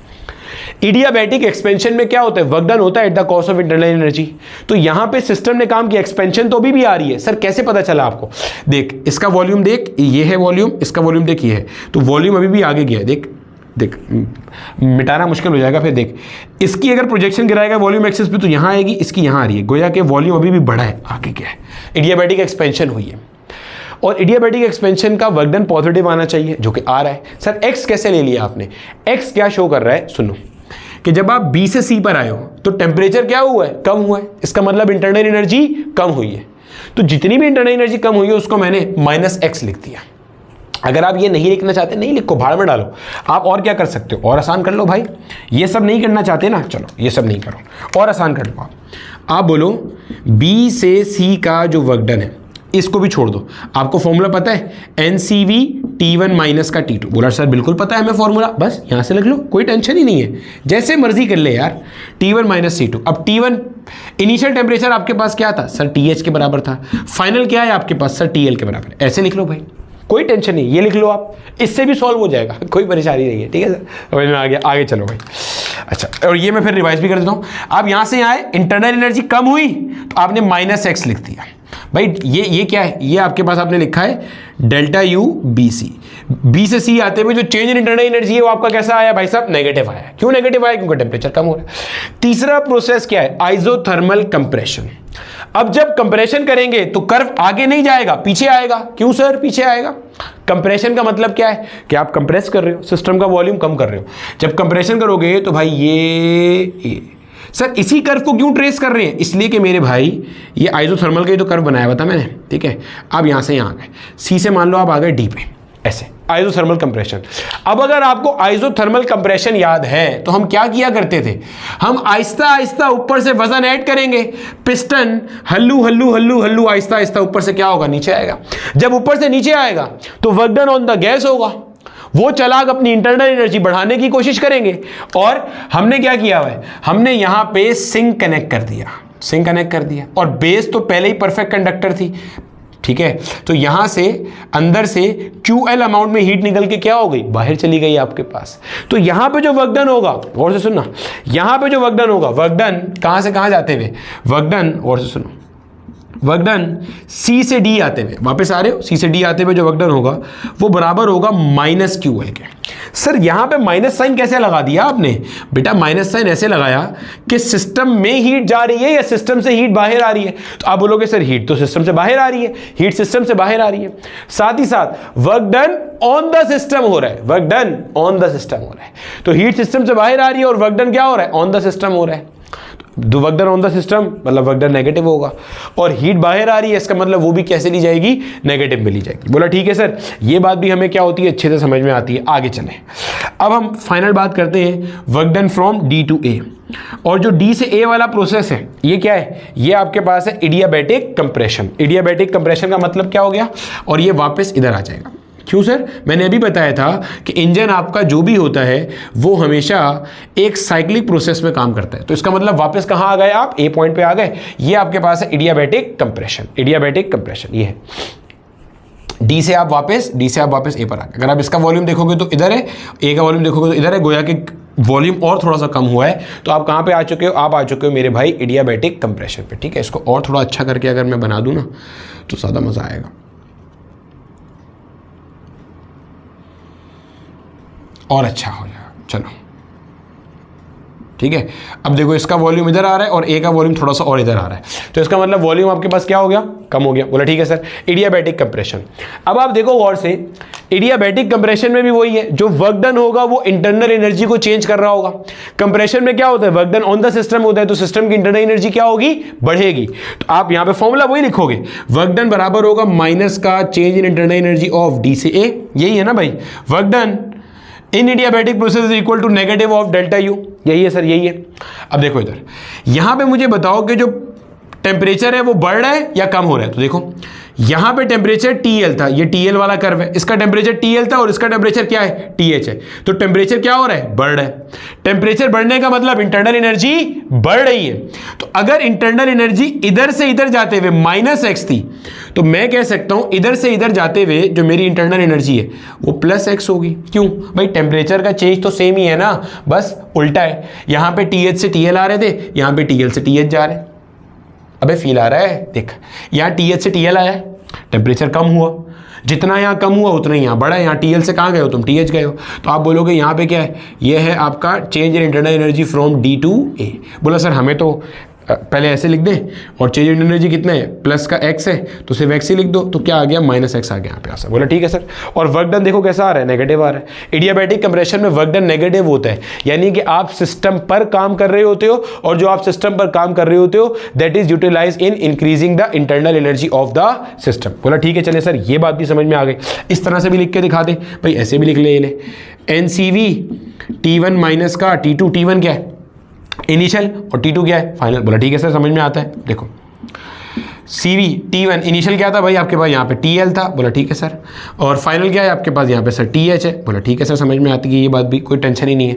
अगर मैं अंदर से माइनस साइन कॉमन निकाल लूँ, माइनस का NCV कॉमन निकाल लूंगा तो TL के साथ माइनस आ जाएगा, TH के साथ प्लस आ जाएगा, तो बन जाएगा TH माइनस का TL। देखो यही बन रहा है, वही बन रही है चीज़। यहाँ पे क्या था, NCV TH माइनस TL, जिसे मैंने x कहा था। यहाँ क्या आ रहा है, माइनस का NCV TH माइनस TL, जो यहाँ लिखा हुआ है वही यहाँ लिखा हुआ है माइनस के साथ। तो मैंने भी तो यहाँ पे यही किया था। देखो यहाँ पे मैंने कहा था प्लस x और यहाँ पे मैंने क्या कहा था, माइनस x। तो यही लिखा हुआ है, ये प्लस x है, ये माइनस x है। कॉन्सेप्ट का फील जान के जियो। प्लस x का मतलब क्या था, इंटरनल एनर्जी बढ़ रही है, सॉरी यहाँ पे क्या था, कम हो रही है, और यहाँ पे क्या था, बढ़ रही है। ठीक है, क्लियर हो गई बात की। यहाँ प्लस क्यों आया था? क्योंकि यहाँ पे एडियाबैटिक एक्सपेंशन था तो work done by the system था। यहाँ माइनस साइन क्यों आ रहा है? क्योंकि यहाँ पे एडियाबैटिक कंप्रेशन है तो work done on the system हो रहा है। बोला ठीक है सर। अब करना क्या है? अब मुझे पूरे साइकिल का वर्क डन निकालना है। भाई साइकिल में एक थर्मोडायनामिक प्रोसेस, दूसरा, तीसरा, चौथा, आपका जो वर्किंग सब्सटेंस था, जो आपकी आइडियल गैस थी कार्नोट इंजन में, वो ए से पहले बी गई, बोला ठीक है सर। बी से सी आई, बोला ठीक है सर। सी से डी गई, बोला ठीक है सर। फिर डी से ए आई, बोला ठीक है सर। तो कुछ काम किया ना भाई, ये देखो, ये ए से बी का, ये बी से सी का, ये सी से डी का, ये डी से ए का, तो कुछ ना कुछ नेट वर्क डन भी तो किया होगा। जी सर किया है। वो नेट वर्क डन जरा निकाल के दिखा दे यार। नेट वर्क डन आपने निकालना है। नेट वर्क डन क्या है? Work done in all the processes, उसका सम कर लो। यानी कि work done A to B plus work done B to C plus work done C to D plus work done D to A. इसको आप कहोगे net work done in one cycle. एक cycle में किया जाने वाला काम, एक साइकिल में हुआ हुआ ये काम, सही है। अब देखो ए से बी का आपका वर्क डन कितना है? जितनी आपने हीट सप्लाई करी है वो है, प्लस क्यू एच के बराबर है। ध्यान में रखना, बाज किताबों में इसको NRT ln V2 over V1 भी लिखा होता है, तो कोई टेंशन की बात नहीं है भाई। यहां पे देखो, यहां पे जो इसका प्रेशर था वो आपने माना हुआ था P1 V1 और इसका टेम्परेचर क्या था भाई साहब? TH। यहां पे इसका जो प्रेशर है वो क्या हो जाएगा? P2 V2 और टेम्परेचर क्या है? स्टिल TH है। इसका स्टेट इक्वेशन क्या हो जाएगी? ये बन जाएगी आपके पास P3 V3 और टेम्परेचर क्या है आपके पास? TL। ये क्या बन जाएगा? ये बन जाएगा आपके पास P4 V4 और साथ में क्या आ जाएगा? TL। ये इसकी स्टेट्स हैं। P1 V1 मतलब पहला प्रेशर, पहला वॉल्यूम, और टेम्परेचर देखो यहाँ पे क्या लिया हुआ है सोर्स का, T1 भी कह सकते हो, मैंने TH कहा हुआ है। दूसरा क्या है? P2 V2 TH, भाई प्रेशर भी चेंज हो गया, नया प्रेशर, नया वॉल्यूम और टेम्परेचर वही है TH। फिर इधर आ गए, ये क्या है? P3 V3 TL, फिर ये P4 V4 TL, फिर वापस चले गया A के ऊपर, वो चला गया। ठीक है, ऐसे भी कह सकते हो आप, कोई परेशानी नहीं है। तो प्लस QH, तो ये ऐसे भी लिखा होता है, मैंने आपको ये चीज़ पढ़ाई है। आइसोथर्मल एक्सपेंशन का जो आइसोथर्मल प्रोसेस का जो वर्क डन था NRT ln V2 over V1 या ln P1 ओवर P2, ये भी हमने ऑलरेडी पिछली क्लासेस में पढ़ा हुआ है। जब आप B से C का वर्क डन देखोगे तो B से C का वर्क डन ये लिखोगे, प्लस का X। आप ये भी लिख सकते हो NCVTH माइनस TL भी लिख सकते हो, एक ही बात है, जो लिखना चाहो लिख लो, कोई टेंशन नहीं है। C से D का वर्क डन पे जाओगे तो वो क्या है? माइनस का QL। बोला ठीक है सर, समझ में आता है। और यहाँ पे D से A के वर्क डन में जाओगे तो D से A का वर्क डन क्या आ रहा है आपके पास? माइनस का X आ रहा है। बोला ठीक है सर, इसको जरा सॉल्व करते हैं। ये आया आपके पास प्लस का QH प्लस का X plus minus the minus का QL plus minus the minus का X। ये X से X मर गया। अगर आप यहाँ पे ये भी डालते ना NCVTH माइनस TL, तो माइनस का NCVTH माइनस TL दोनों एक दूसरे को ये कैंसिल कर देते। आपके पास जो वर्क डन निकल के आ रहा है वो कितना आ रहा है? QH माइनस का QL। ये वही वर्क डन है जो मैंने शुरू में आपको बताया था कि आपके पास जो हीट इंजन है वो सोर्स से हीट कितनी लेता है? QH, और सिंक को हीट कितनी देता है? QL, और वर्क डन कितना करता है? QH minus QL।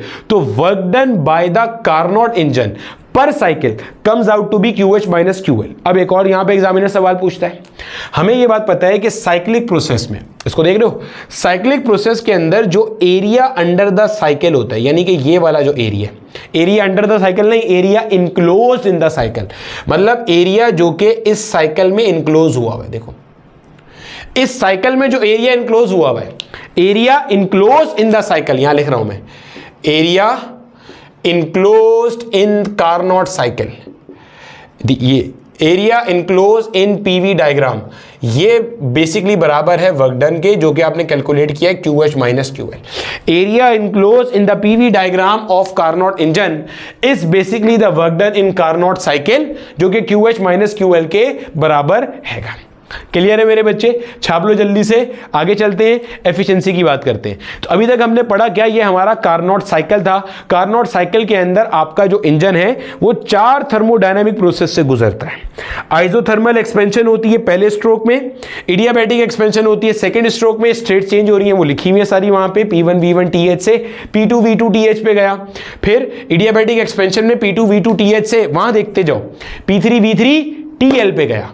फिर आइसोथर्मल कंप्रेशन में P3 V3 TL से P4 V4 TL पे गया। फिर एडियाबैटिक कंप्रेशन में P4 V4 TL से P1 V1 TH पे गया। इस तरीके से आपका कार्नोट साइकिल क्या होता है भाई? मुकम्मल होता है। इसका जो नेट वर्क डन है एक साइकिल के अंदर, that comes out to be QH minus QL। अब हम एफिशिएंसी की बात करेंगे और फिर देखेंगे कि एफिशिएंसी 100% क्यों नहीं हो रही। अब देखो मेरे बच्चे, अब हम लोग जा रहे हैं इसकी एफिशिएंसी की कैलकुलेशन की तरफ। ठीक है सर, मेरा बेटा एफिशिएंसी को ना हम रिप्रेजेंट करते हैं ऐसे ईटा से। क्या पढ़ते हैं इसे? ईटा, ईटा। ठीक है, एफिशिएंसी बराबर होती है, अबे भाई तुम्हें क्या हो गया, एफिशिएंसी बराबर होती है मेरे बच्चे output over input multiply by 100। बोला ठीक है सर। अब देखो मेरा बेटा, हमारे पास जो अभी हमने कार्नोट इंजन पढ़ा, इस कार्नोट इंजन में एक हमारे पास क्या था सर? एक हमारे पास था सोर्स, एक दरमियान में हमारे पास क्या था? हीट इंजन, या जिसको आप कह सकते हो वर्किंग बॉडी, कि जो क्या कर रही है? मैकेनिकल वर्क प्रोड्यूस कर रही है। बोला ठीक है सर, यही था हमारे पास।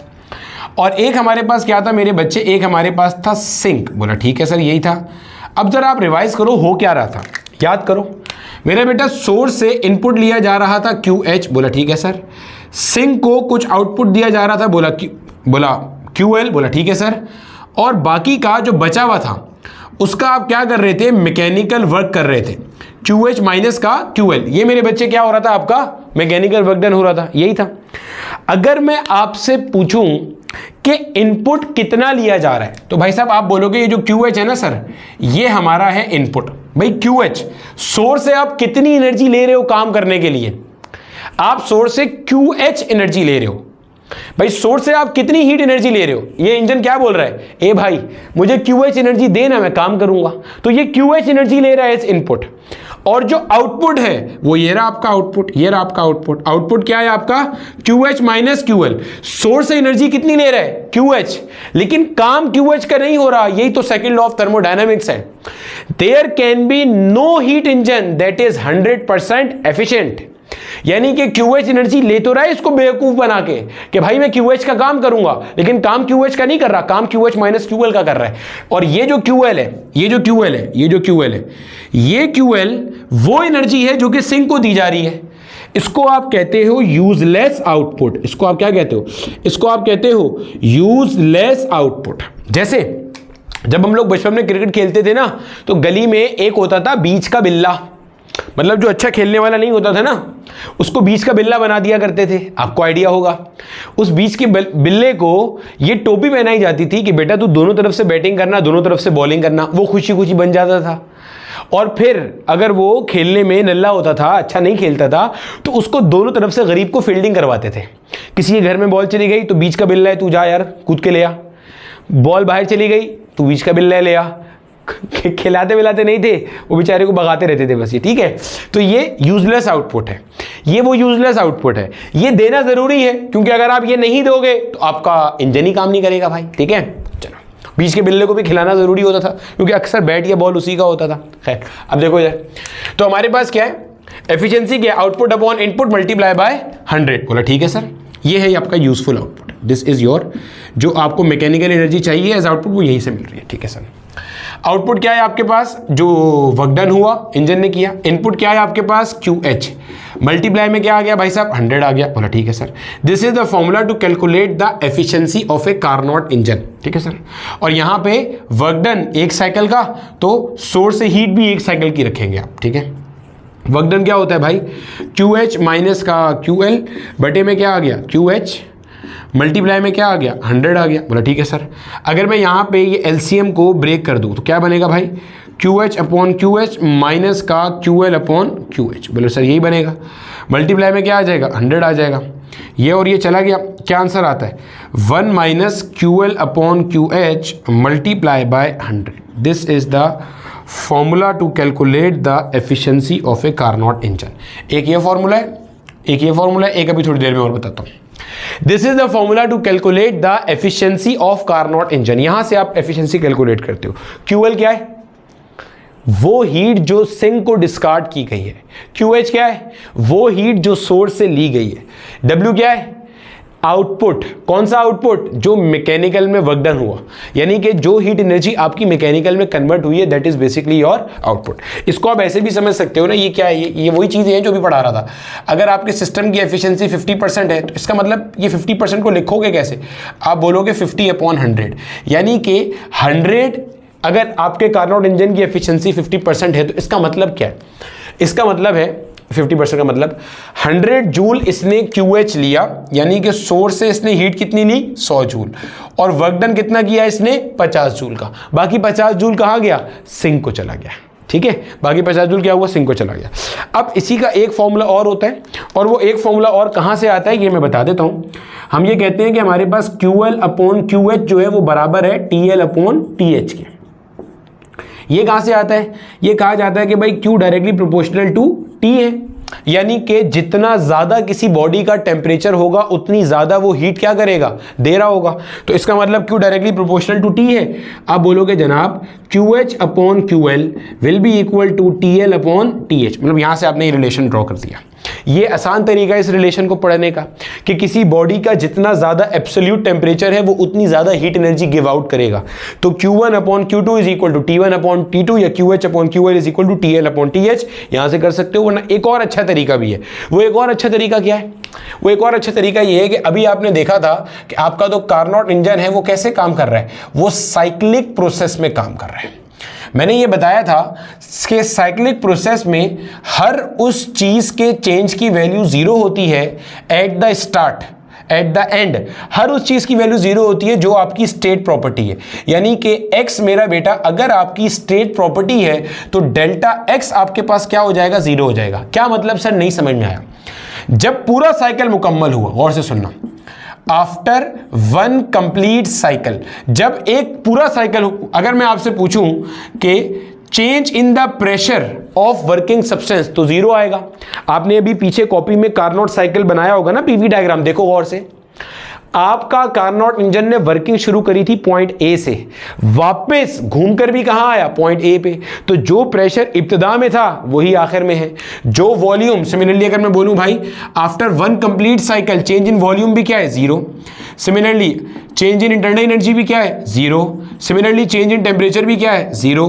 सिमिलरली चेंज इन इंट्रोपी भी क्या है, 0, क्योंकि ये सारे के सारे आपके क्या है, स्टेट वेरिएबल्स हैं। तो ये मैंने जर्नलाइज करके लिख दिया था कि एक पूरा साइक्लिक प्रोसेस मुकम्मल होने के बाद जो भी आपकी ऐसी प्रॉपर्टी होती है ना कि जो स्टेट प्रॉपर्टी होती है, स्टेट पे डिपेंड करती है, पाथ पे नहीं डिपेंड करती, तो उसका चेंज हमेशा क्या आता है, 0 आता है, क्योंकि साइकिल का मतलब आप वापस वहीं पहुंच गए। तो ये आपके पास आ गई, चेंज इन एंट्रोपी 0 है।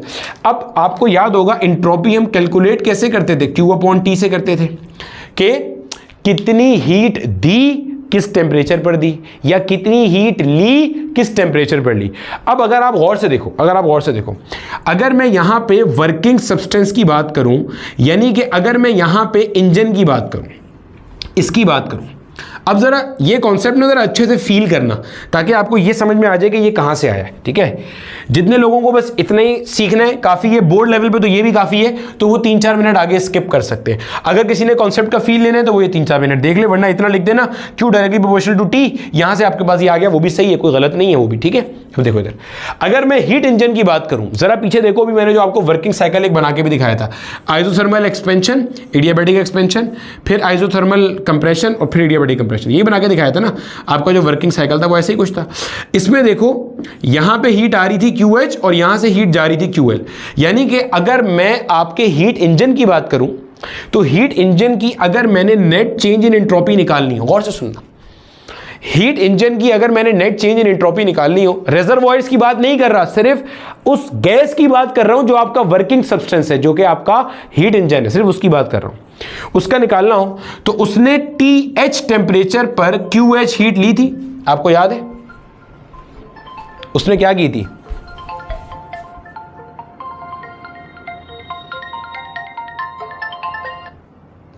मेरा बेटा उसने क्या की थी, उसने QH हीट ली थी TH टेम्परेचर पे जब आइसोथर्मल एक्सपेंशन था। जब आइसोथर्मल एक्सपेंशन था, अगर आपको याद होगा, आइसोथर्मल एक्सपेंशन के अंदर उसने QH हीट ली थी और किस टेम्परेचर पे ली थी भाई, TH पे ली थी। और फिर इसने क्या किया था, आइसोथर्मल कंप्रेशन के दौरान इसने QL हीट डिस्कार्ड की थी TL टेम्परेचर पे। TL टेम्परेचर पर इसने QL हीट क्या कर दी थी, डिस्कार्ड कर दी थी। यही तो पढ़ के आए हैं अभी। और ये क्या था, एडियाबैटिक एक्सपेंशन, इसमें ना हीट दी ना हीट ली, तो एंट्रोपी का तो कोई कॉन्सेप्ट ही नहीं आया। और वैसे भी रिवर्सिबल एडियाबैटिक प्रोसेस में एंट्रोपी कांस्टेंट रहती है, तो इसमें एंट्रोपी कांस्टेंट थी, इसमें एंट्रोपी कांस्टेंट थी। जो एंट्रोपी का चेंज आया होगा वो या तो यहाँ आया होगा या यहाँ आया होगा, क्योंकि यहाँ पे हीट ली है और यहाँ पे हीट दी है, तो plus QH upon TH minus QL upon TL। अब आपको पता है ये आपने total entropy calculate, total change in entropy calculate कर लिया।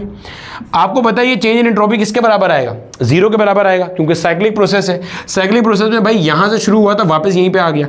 अब आपने उसको सिंप्लीफाई किया तो 0 is equal to QH upon TH minus का QL अपॉन TL। इसको उठा के इधर ले आओगे तो ये बन जाएगा भाई QL upon TL is equal to QH upon TH, ऐसे बन जाएगा। TL को वहाँ ले आओ, QH को नीचे ले जाओ, तो ये बन जाएगा भाई QL upon QH is equal to TL upon TH। ऐसे भी ये ड्राइव कर सकते हो। QL upon QH is equal to TL upon TH। QL upon QH की जगह पे क्या लिख दिया भाई? TL upon TH। तो ऐसे भी कर सकते हो। चलो छाप लो जल्दी से।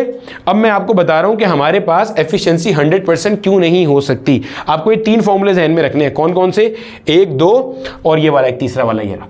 Efficiency is equal to 1 minus का TL upon TH multiply by 100। ठीक है, ये कहां से आया? ये QL अपॉन QH की जगह पे TL अपॉन TH लिखा है। ये तीसरा फॉर्मूला है। जहां पे ये तीसरा फॉर्मूला लिखोगे ना भाई, वहां पे इसको हाईलाइट करके लिख लेना कि where TL and TH are absolute temperatures of the sink and source respectively. Absolute temperature का मतलब क्या होता है? Temperature expressed in kelvin. Temperature expressed in kelvin, यानी कि मेरा बेटा temperature should be in kelvin. अगर आपका टेम्परेचर केल्विन में नहीं लिया, आपने डिग्री सेल्सियस में ले लिया, तो आपका जो आंसर है जनाबे वाला वो वहां पे देखते ही देखते क्या हो जाएगा? गलत हो जाएगा। ध्यान में रखिएगा ये बात, ठीक है।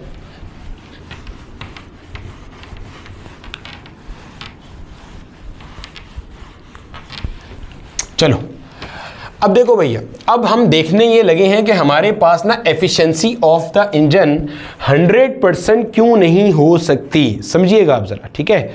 चलो अब देखो हमारे पास एफिशिएंसी का हमारे पास एक फॉर्मूला आया 1 माइनस का QL upon QH multiply by 100। सही है। एक मेरा बेटा हमारे पास एफिशिएंसी का फॉर्मूला आया 1 माइनस का TL upon TH multiply by 100। अब जरा समझो, बारी बारी दोनों को समझते हैं कि भाई एफिशिएंसी में ऐसी क्या बुराई है कि वो 100% नहीं हो सकती। अब देखो तो इधर, अगर मेरे बच्चे, अगर मैं इस QL अपॉन QH के फैक्टर को 0 कर दूं, सोचो अगर मैं इस फैक्टर को 0 कर दूं, अगर मैं इसको 0 कर दूं, सोचो, सोच के देखो, तो ये एफिशिएंसी की इक्वेशन क्या बचेगी मेरे पास? ये बचेगी 1 माइनस 0, भाई QL अपॉन QH तो 0 हो गया, 1 माइनस 0 मल्टीप्लाई बाय 100। और 1 माइनस 0 कितना होता है? 0 नहीं होता, 1 होता है। 1 माइनस 0, 1 में से 0 निकाला तो 1 बच गया। 1 मल्टीप्लाई बाय 100, इसका मतलब 100। इसका मतलब यह है कि अगर आप किसी तरह से QL बटा QH को आप 0 कर दो तो एफिशिएंसी 100% हो जाएगी। बोला ठीक है सर। देखो, अगर मैं इस फैक्टर को 0 कर दूं, इसका मतलब मेरी एफिशिएंसी क्या हो जाएगी? 100% हो जाएगी। बोला ठीक है सर, ऐसे ही है। अब देखो इसको देखते हैं कि इसका मतलब क्या है। मैंने लिखा है यहाँ पे QL upon QH is equal to 0। इसको वहाँ भेज दो, ये डिवाइड हो रहा है, वहाँ जाके मल्टीप्लाई हो जाएगा। ये आता है आपके पास QL is equal to 0। QL क्या चीज़ है आपके पास? ज़रा सोचो, QL क्या है? QL है heat energy given to the sink. Heat energy given to the sink. गोया कि आप ये कह रहे हो कि मेरे भाई, अगर आपने हीट इंजन को 100% एफिशिएंट करना है तो सिंक उड़ा दो, सिंक को हीट एनर्जी दो ही ना। मसला क्या है?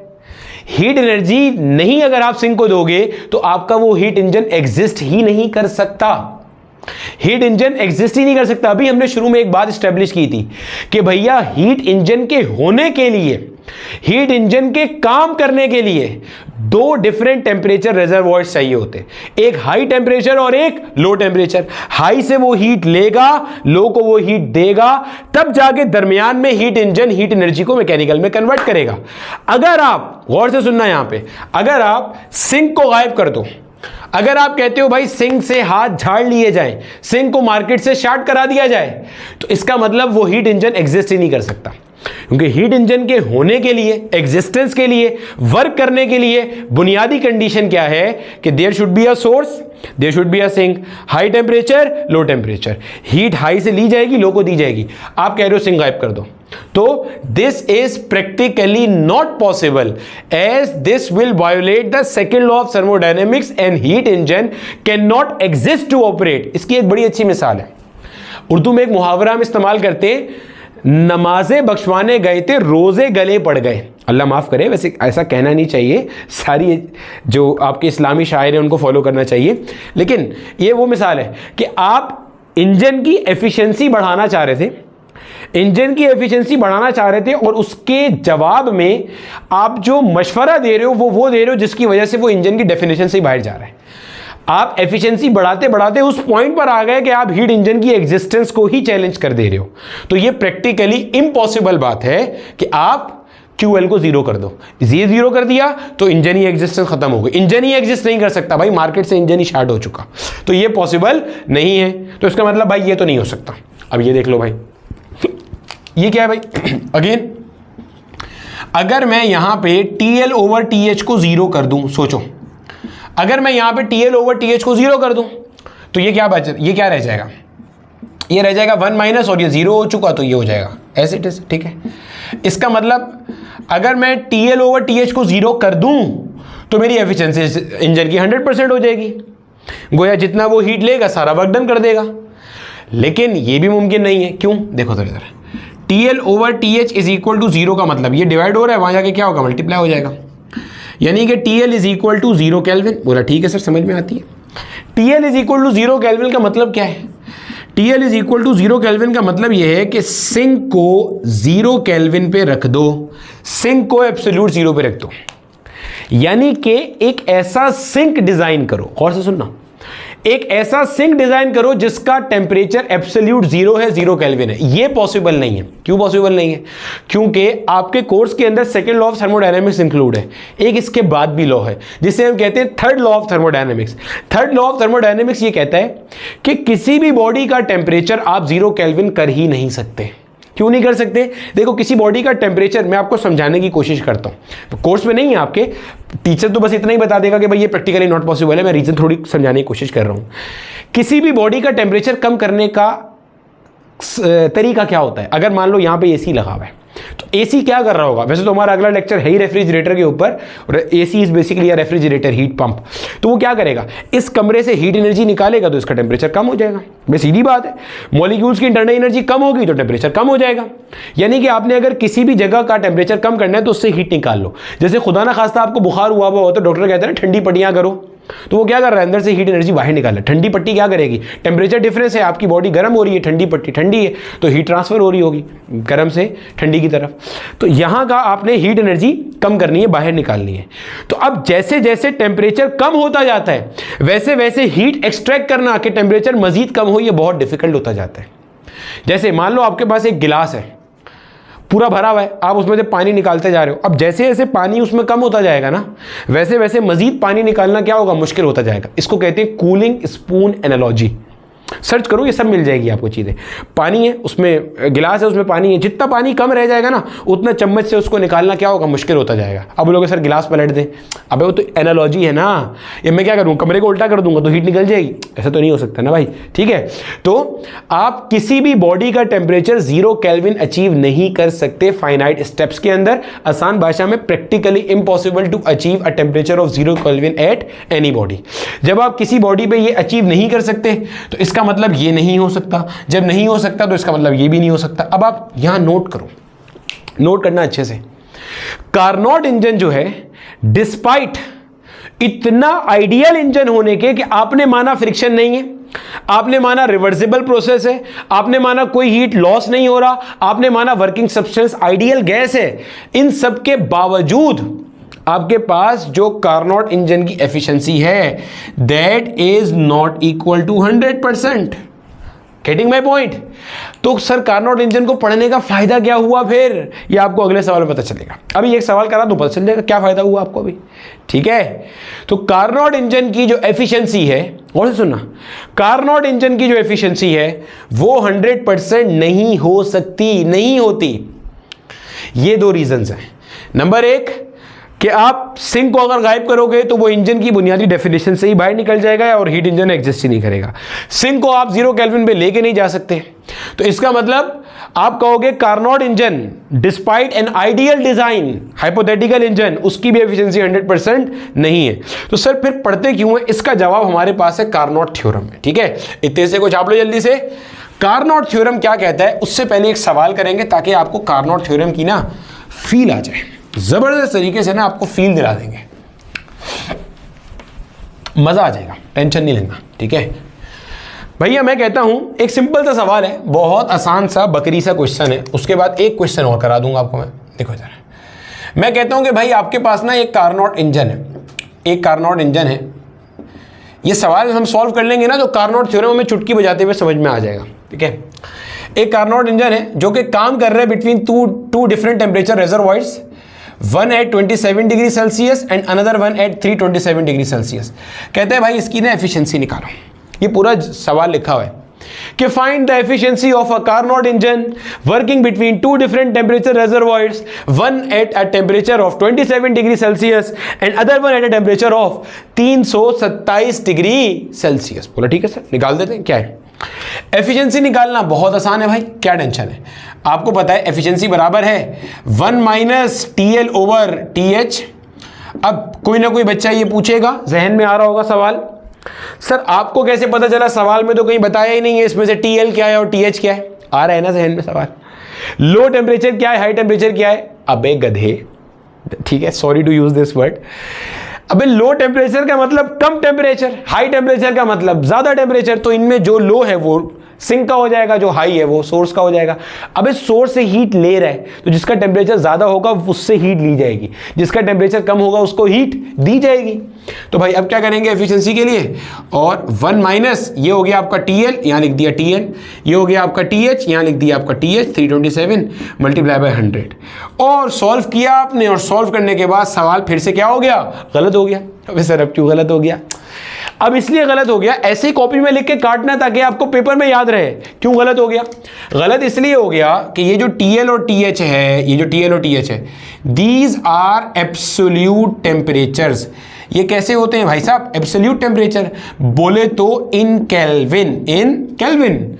आपने इनको कैसे रखना होता है भाई? केल्विन में रखना होता है। तुम किस में रख रहे हो? डिग्री सेल्सियस में। तो सवाल तो गलत हो गई होगा। तो यहां पे आएगा efficiency is equal to 1 minus, कैसे जाते हैं डिग्री सेल्सियस केल्विन में, 273 ऐड कर देते हैं तो 27 प्लस का 273। यहां पे क्या आएगा भाई? यहां पे आएगा आपके पास 327 प्लस का 273। बोला ठीक है सर, मल्टीप्लाई बाय 100। बोला सही है सर। एफिशिएंसी पे आ जाओ, 1 माइनस 27 प्लस 273, ये हो जाएगा आपके पास 300 केल्विन। 327 प्लस 273, 73 को जोड़ा तो 400, 400 और 200 कितना हो गया भाई? 600। बोला ठीक है सर। मल्टीप्लाई में क्या आ गया आपके पास? 100 आ गया। ठीक है सर। ये 2 0 से 2 0 क्या हो गए? मर गए। 3 1 जा और 3 2 जा। बोला ठीक है सर, समझ में आता है। Efficiency is equal to 1 minus का हाफ इंटू 100। बोला ठीक है सर। 1 माइनस का हाफ कितना होता है भाई? हाफ होता है ना, एक में से आधा निकालेगा, आधा बचेगा, मल्टीप्लाई बाय 100। सॉल्व कर लेंगे तो क्या आता है भाई? 50 आ रही है। Efficiency of this Carnot engine is 50%। अब आप सोच रहे होगे, पहले तो समझ लो आंसर निकालना आ गया ना भाई। ऐसा कार्नोट इंजन जो कि इस और इस टेम्परेचर रिजर्वॉयर के बीच में काम कर रहा है ना, आपको उसकी एफिशिएंसी पता चल गई कितनी है? 50% है। अब जितने बच्चों के जहन में ये सवाल आ रहा है कि सर क्या टाइम पास है यार, कार्नोट इंजन एक आइडियल इंजन है, उसकी भी एफिशिएंसी 100% नहीं है, क्या फिजिसिस्ट टाइम पास करते रहते हैं और इसका एक क्वेश्चन भी सॉल्व करा दिया। भाई कोई रियल इंजन पढ़ लो फिर। अब रीजन समझो। अब देखो समझना, आपको ना क्या बात पता चल गई है, आपको उसका आइडिया ही नहीं है अभी। आपको ना एक बात ये पता चल गई कि अगर कोई कार्नोट इंजन है, गौर से सुनना मेरी बात, बहुत काम की बात है। अगर कोई कार्नोट इंजन है जो कि इन दो डिफरेंट टेम्परेचर रिजर्वॉयर्स के दरमियान में काम कर रहा है, lower reservoir at 27 degree Celsius and upper reservoir at 327 degree Celsius, इन दोनों के दरमियान में अगर कोई कार्नोट इंजन काम कर रहा है तो उसकी एफिशिएंसी क्या है? 50%। आपको यह पता चल गया कि जो आपका रियल इंजन होगा, सुनना गौर से, अगर कोई रियल इंजन है जिसके वर्किंग स्टेप्स वही हैं जो कि भाई रियल इंजन और अगर मैं एक कार्नोट इंजन की बजाय एक रियल इंजन बनाऊं तो उसमें फर्क क्या होगा? भाई स्टेप्स तो सारे वही होंगे ना, बस वर्किंग सब्सटेंस आइडियल गैस नहीं होगी, कोई रियल गैस होगी। फ्रिक्शन वहां नहीं थी, यहां होगी। वहां पे हीट लॉस नहीं हो रहा था कार्नोट इंजन में, यहां हो रहा होगा। वहां रिवर्सिबल प्रोसेस थे, यहां सारे इरिवर्सिबल होंगे। लेकिन साइकिल में तो ये भी काम करेगा। देखो रिवर्सिबल प्रोसेस अलग है, साइक्लिक प्रोसेस अलग है। साइक्लिक प्रोसेस में आप वापस अपनी इनिशियल स्टेट पे आ जाते हो। रिवर्सिबल प्रोसेस होता है very slow process without friction and turbulence. पीछे बता चुका हूं। तो यहां रिवर्सिबल प्रोसेस था, यहां रिवर्सिबल है, लेकिन साइक्लिक प्रोसेस होगा। मान लो एक रियल इंजन बनाया, उसके भी यही 4 स्टेप्स हैं, isothermal expansion, adiabatic expansion, isothermal compression और इडियाबैटिक कंप्रेशन। अब देखो आपको पता क्या चल गया, आपको ये पता चल गया एक कार्नोट इंजन के जिसमें कोई कमी नहीं थी, कोई गलती नहीं थी, कोई फ्रिक्शन नहीं आया था, कुछ भी नहीं था, वो इन 2 टेंपरेचर रिजर्वॉयर के दरमियान में काम कर रहा था और उसकी मैक्सिमम एफिशिएंसी कितनी आ रही है, 50%। तो इसका मतलब जो रियल इंजन है उसकी एफिशिएंसी इससे लाजमन क्या आएगी, कम आएगी। ये पता चल गया आपको।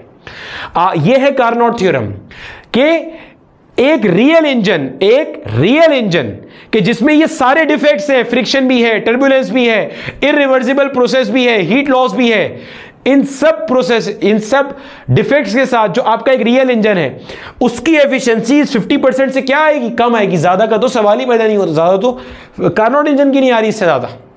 Getting my point? सुनो गौर से। कार्नोट इंजन का फायदा क्या होता है, आपको जो भी 2 डिफरेंट टेंपरेचर रिजर्वॉयर दिए जाए, आपने उसके ऊपर कार्नोट इंजन की एफिशिएंसी निकाल ली।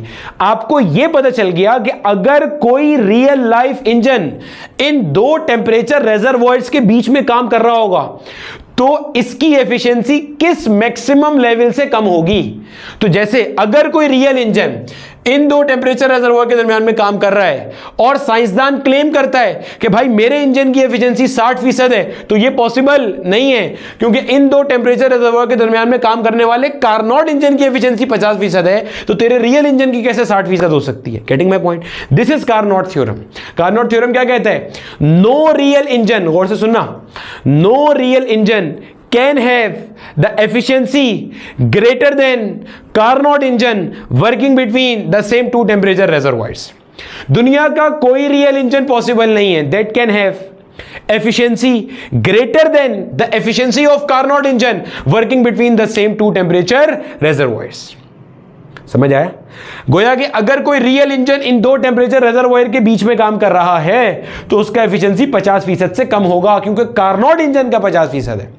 अगर यहां ऐसे कोई 2 टेंपरेचर रिजर्वॉयर आ जाए कि जिसमें एफिशिएंसी कार्नोट इंजन की 75% आ रही हो, इसका मतलब अगर रियल इंजन उन 2 टेंपरेचर रिजर्वॉयर के बीच में काम करेगा तो उसकी एफिशिएंसी 75% से क्या आएगी, कम आएगी, ज्यादा तो हो ही नहीं सकती। तो ये था कार्नोट थ्योरम, लिख लेना।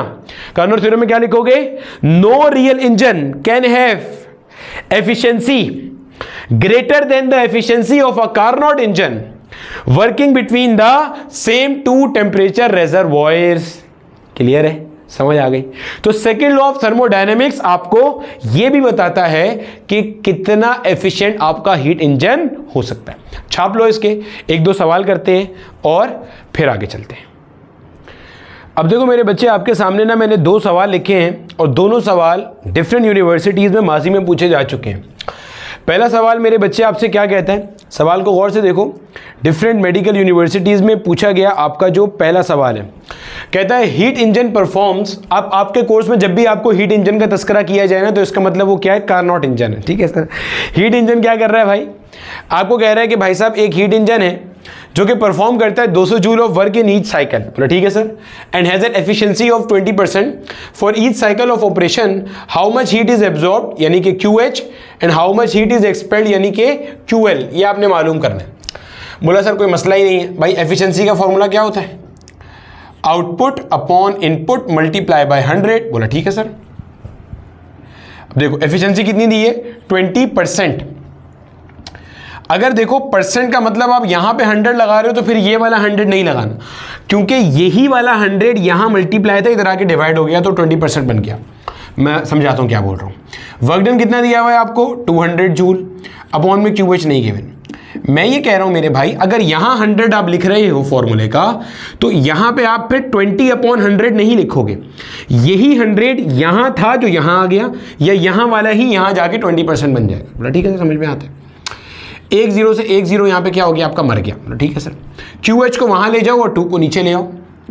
तो भाई साहब जब आप इसको ऐसे करते हो कि 20 मल्टीप्लाई बाय 100 अपॉन में 2, यही है ना, 20 to 100 अपॉन 2, बोला ठीक है सर।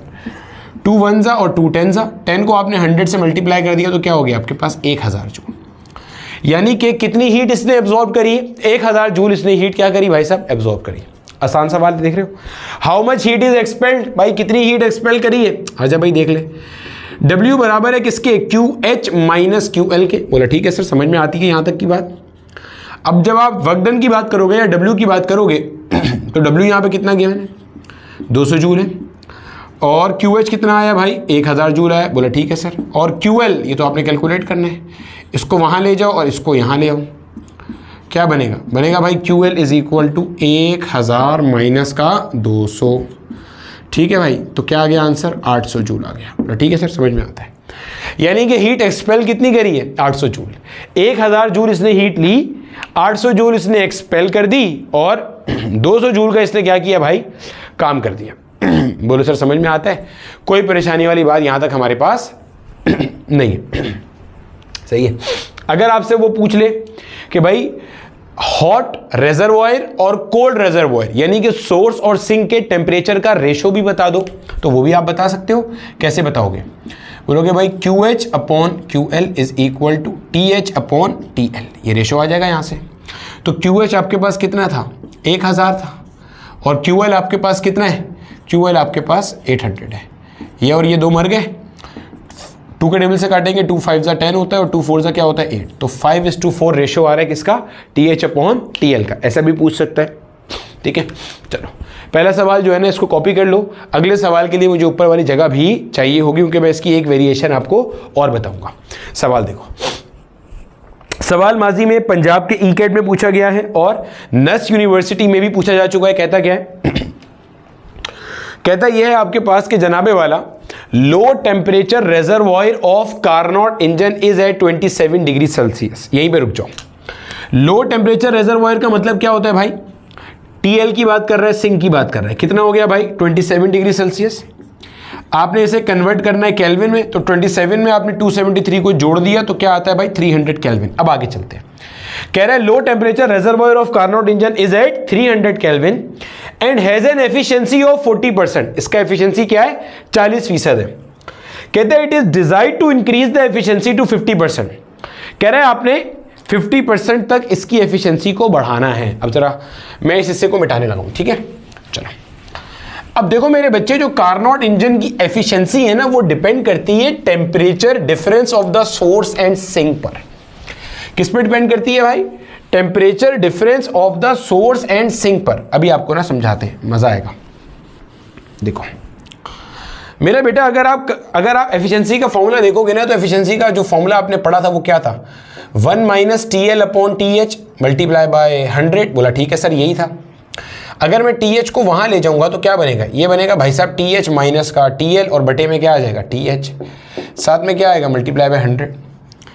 एफिशिएंसी बराबर है delta T over TH multiply by 100 के। ये बात समझना, एफिशिएंसी डिपेंड करती है टेम्परेचर डिफरेंस पे। एक सोर्स है, एक सिंक है। एफिशिएंसी को बढ़ाने के हैं 2 तरीके, सुनना गौर से। एफिशिएंसी को बढ़ाने के क्या है मेरे भाई, 2 तरीके। एफिशिएंसी को बढ़ाने के 2 तरीके। ये है टेम्परेचर डिफरेंस, जो गैप नजर आ रहा है ना दरमियान में, ये डेल्टा T है, TH TL। 2 तरीके डेल्टा T को बढ़ाने के। एक, आप TH को बढ़ाते चले जाओ, गैप बढ़ रहा है भाई, मैंने TL को तो नहीं छेड़ा, सिंक के टेम्परेचर को कुछ नहीं किया, मैंने सोर्स का टेम्परेचर बढ़ा दिया। दूसरा, सोर्स का टेम्परेचर अपनी जगह रखा, सिंक का टेम्परेचर मजीद कम कर दिया, गैप बढ़ रहा है। अगर आप TH का टेम्परेचर बढ़ा दो, यानी कि अगर आप सोर्स का टेम्परेचर बढ़ा दो तब भी एफिशिएंसी बढ़ जाएगी, आप सिंक का टेम्परेचर घटा दो तब भी एफिशिएंसी क्या होगी, बढ़ जाएगी, क्योंकि आपने डेल्टा T को बढ़ाना होता है। डेल्टा T क्या है, temperature difference between the source and the sink. तो ये गैप जितना बड़ा होगा ना, एफिशिएंसी आपके पास उतनी क्या होगी, ज्यादा होगी। तो ये क्या कह रहा है कि अब आपने एफिशिएंसी को बढ़ा के 50% करना है। By how much degree the temperature of hot reservoir भी increase. Temperature of hot reservoir कितना बढ़ाया जाए, ध्यान में रखो, ये आपसे कह रहा है। बोला ठीक है सर, समझ में आता है। अब देखो मेरे बच्चे, जो हमारे पास कॉल आई थी उससे पहले जो हम सवाल डिस्कस कर रहे थे, आपको कह रहा है by how much the temperature of the hot reservoir be increased. अब देखो कैसे करेंगे। देखो मेरा बेटा, पहले आपको कहता है कि आपके पास initially efficiency of the Carnot engine कितनी थी, 40% थी। आपने यहां लिख दिया एफिशिएंसी थी आपके पास 40%। मेरे बेटे एफिशिएंसी का फॉर्मूला हमारे पास क्या है, 1 minus TL/TH multiply by 100। Values put करेंगे, ये आई एफिशिएंसी आपके पास 40, 1 माइनस TL कितना है मेरा बेटा हमारे पास, TL हमारे पास था 300, TH आपको नहीं पता, आपने कैलकुलेट करना है, यहां पे आपके पास आ गया एज इट इज। बोला ठीक है सर, समझ में आ गया। ये 100 मल्टीप्लाई हो रहा है, इधर आके क्या हो जाएगा भाई साहब, डिवाइड हो जाएगा। 40 divided by 100 is equal to 1 minus का 300 अपॉन TH। बोला ठीक है सर, 0 से 0 चला गया, 2 2 जा 4 और 2 5 जा हो गया 10। बोला ठीक है सर, यहां तक की बात हमें समझ में आती है, कोई परेशानी नहीं है। अच्छा, इसको अगर मैं यहां लिख लूं तो ये हो गया मेरे पास 2/5। इधर एलसीएम सेम करा, इसको TH से, इस 1 को TH से मल्टीप्लाई डिवाइड किया तो ये बन जाएगा TH माइनस का 300 और बटे में क्या आ गया, TH आ गया। बोला ठीक है सर, क्रॉस मल्टीप्लाई कर दो, ये 2 इधर गया तो 2 into TH will be equal to 5, उधर चला गया तो 5 इंटू TH माइनस का 300। बोला ठीक है सर, समझ में आ गया। ये बन जाएगा आपके पास 2 इंटू TH 5, TH माइनस का 300 को मेरा बेटा 5 से मल्टीप्लाई करेगा तो 5 3 जा हो गया 15 और 2 0 आ गए। बोला ठीक है सर, 1500 को वहां ले आओ, 2H को वहां ले जाओ, ये बनेगा मेरे बच्चे 1500 is equal to 5TH minus का 2TH। बोला ठीक है सर, समझ में आ गया। 1500 will be equal to 3TH। बोला सही है सर, यानी कि मेरा बेटा TH कितना आया, 3 1 जा 3 5 जा होता है 15, 2 0 एज इट इज आ गए।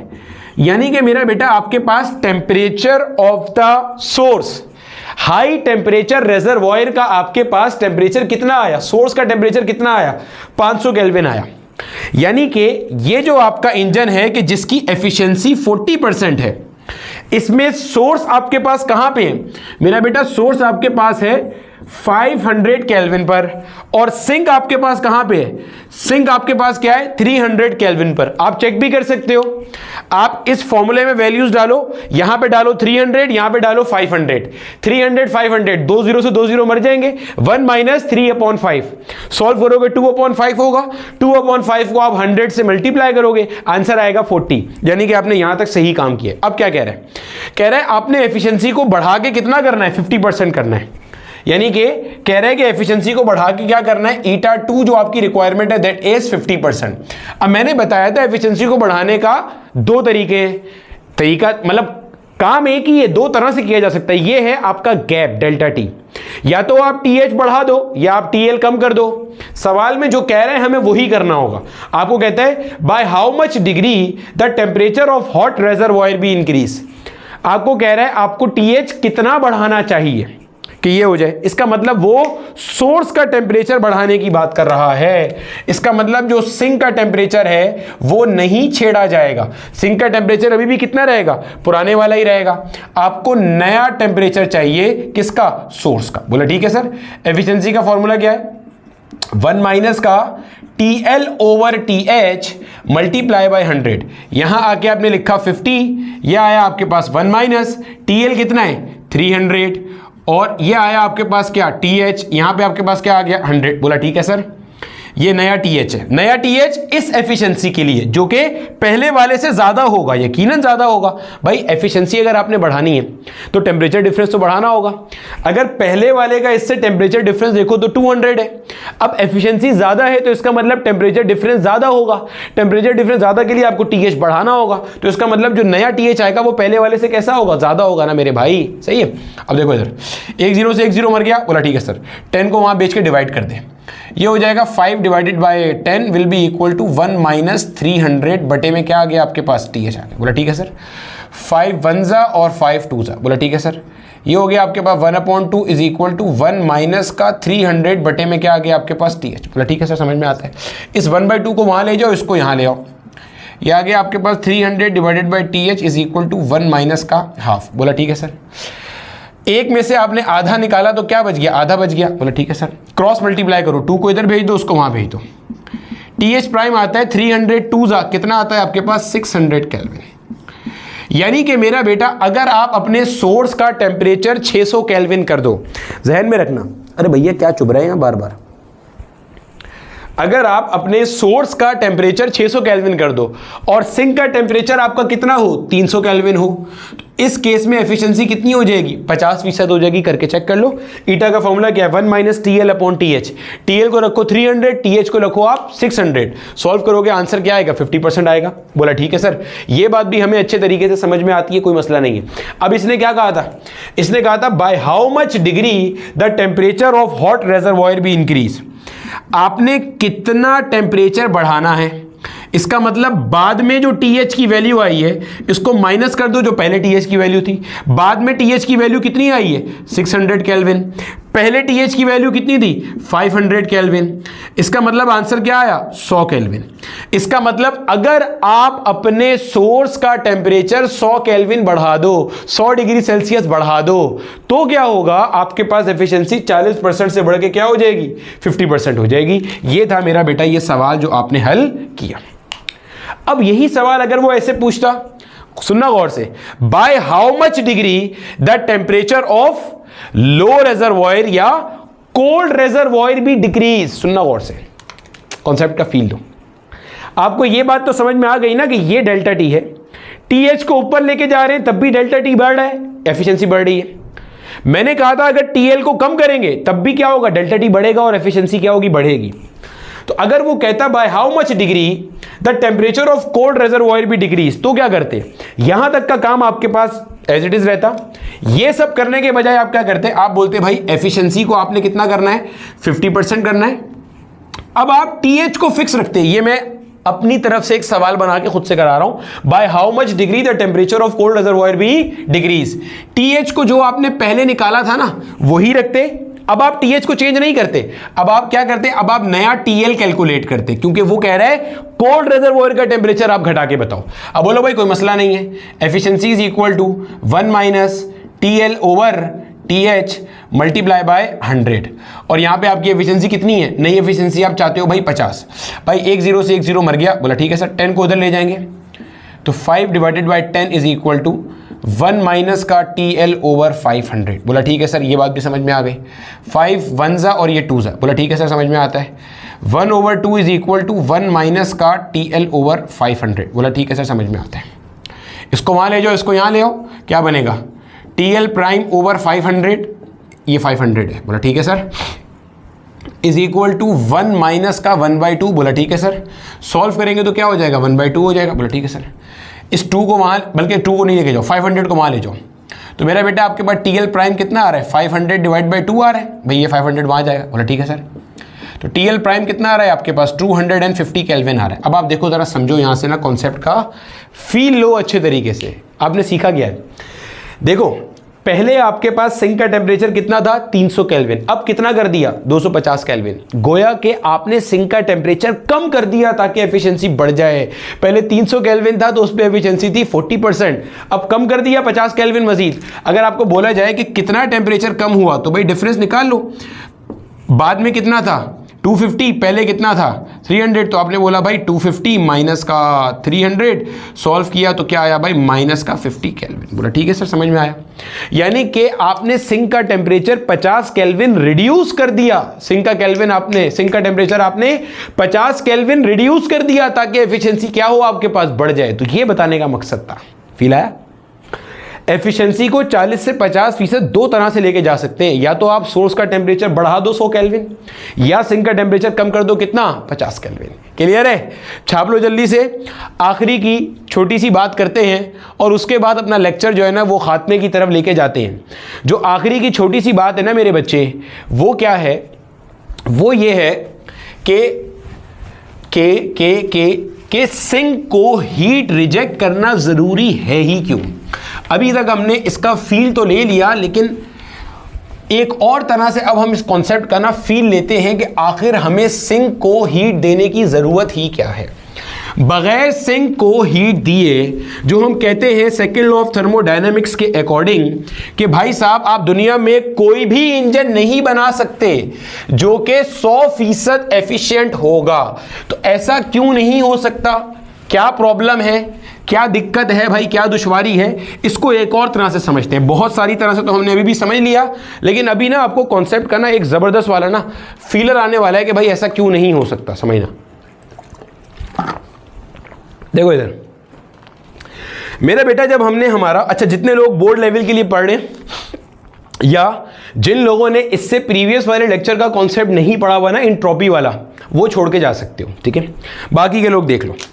मेरा बेटा, हमने एंट्रोपी वाले कॉन्सेप्ट में ये बात पढ़ी थी कि कोई भी आइसोलेटेड सिस्टम है तो आइसोलेटेड सिस्टम की जो एंट्रोपी है, आइसोलेटेड सिस्टम की एंट्रोपी बोलो या आप बोलो यूनिवर्स की एंट्रोपी, वो मेरा बेटा या तो कांस्टेंट रहती है या बढ़ती है।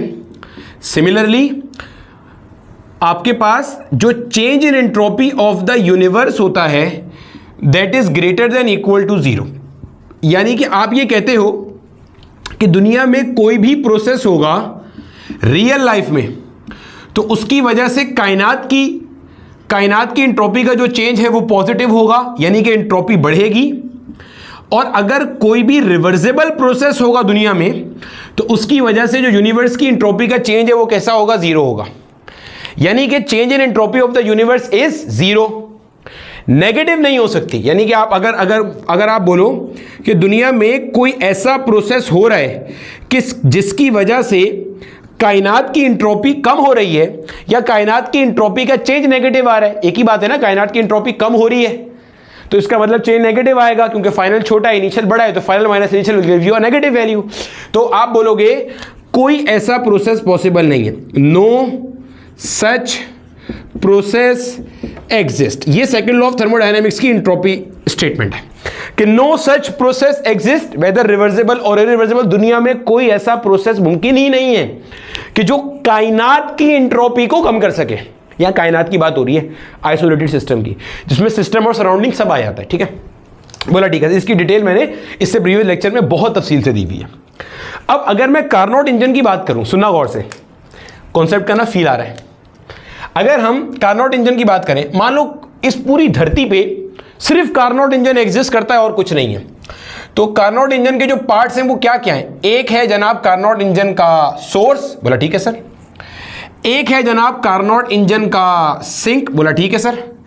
एक है जनाबे वाला आपके पास वर्किंग सब्सटेंस, यानी कि कार्नोट इंजन साहब खुद, बोला ठीक है सर। यही है ना भाई, अभी जो आप पढ़ के आए हो अपना कार्नोट इंजन वाला हिसाब किताब, यही आपने पूरा स्ट्रक्चर पढ़ा है ना, कि ये जो पूरा है, ये पूरा वर्किंग डायग्राम आपके पास किसका है जनाब? कार्नोट इंजन का। और मान लो ये पूरा हमारा यूनिवर्स है, इस पूरे यूनिवर्स के अंदर अगर आप देखोगे तो ये आपके पास निकल करके आएगा कि भाई ये सिस्टम है, ये और ये क्या है? सराउंडिंग है। भाई यही होगा, ये सिस्टम है जो काम कर रहा है या जिस पर काम हो रहा है, और ये दोनों क्या है? सराउंडिंग है। तो अगर मुझे गौर से सुनना, ये मेरा पूरा यूनिवर्स है। आपको ये बात पता है ऑलरेडी, ये बात आपको एस्टेब्लिश्ड है कि सिस्टम और सराउंडिंग मिलके क्या बनाते हैं? यूनिवर्स बनाते हैं। और हमने माना हुआ है इस कार्नोट इंजन के अलावा इस धरती पे कोई एग्जिस्ट ही नहीं कर रहा, हम सिर्फ इसी में इंटरेस्टेड है। बोला ठीक है।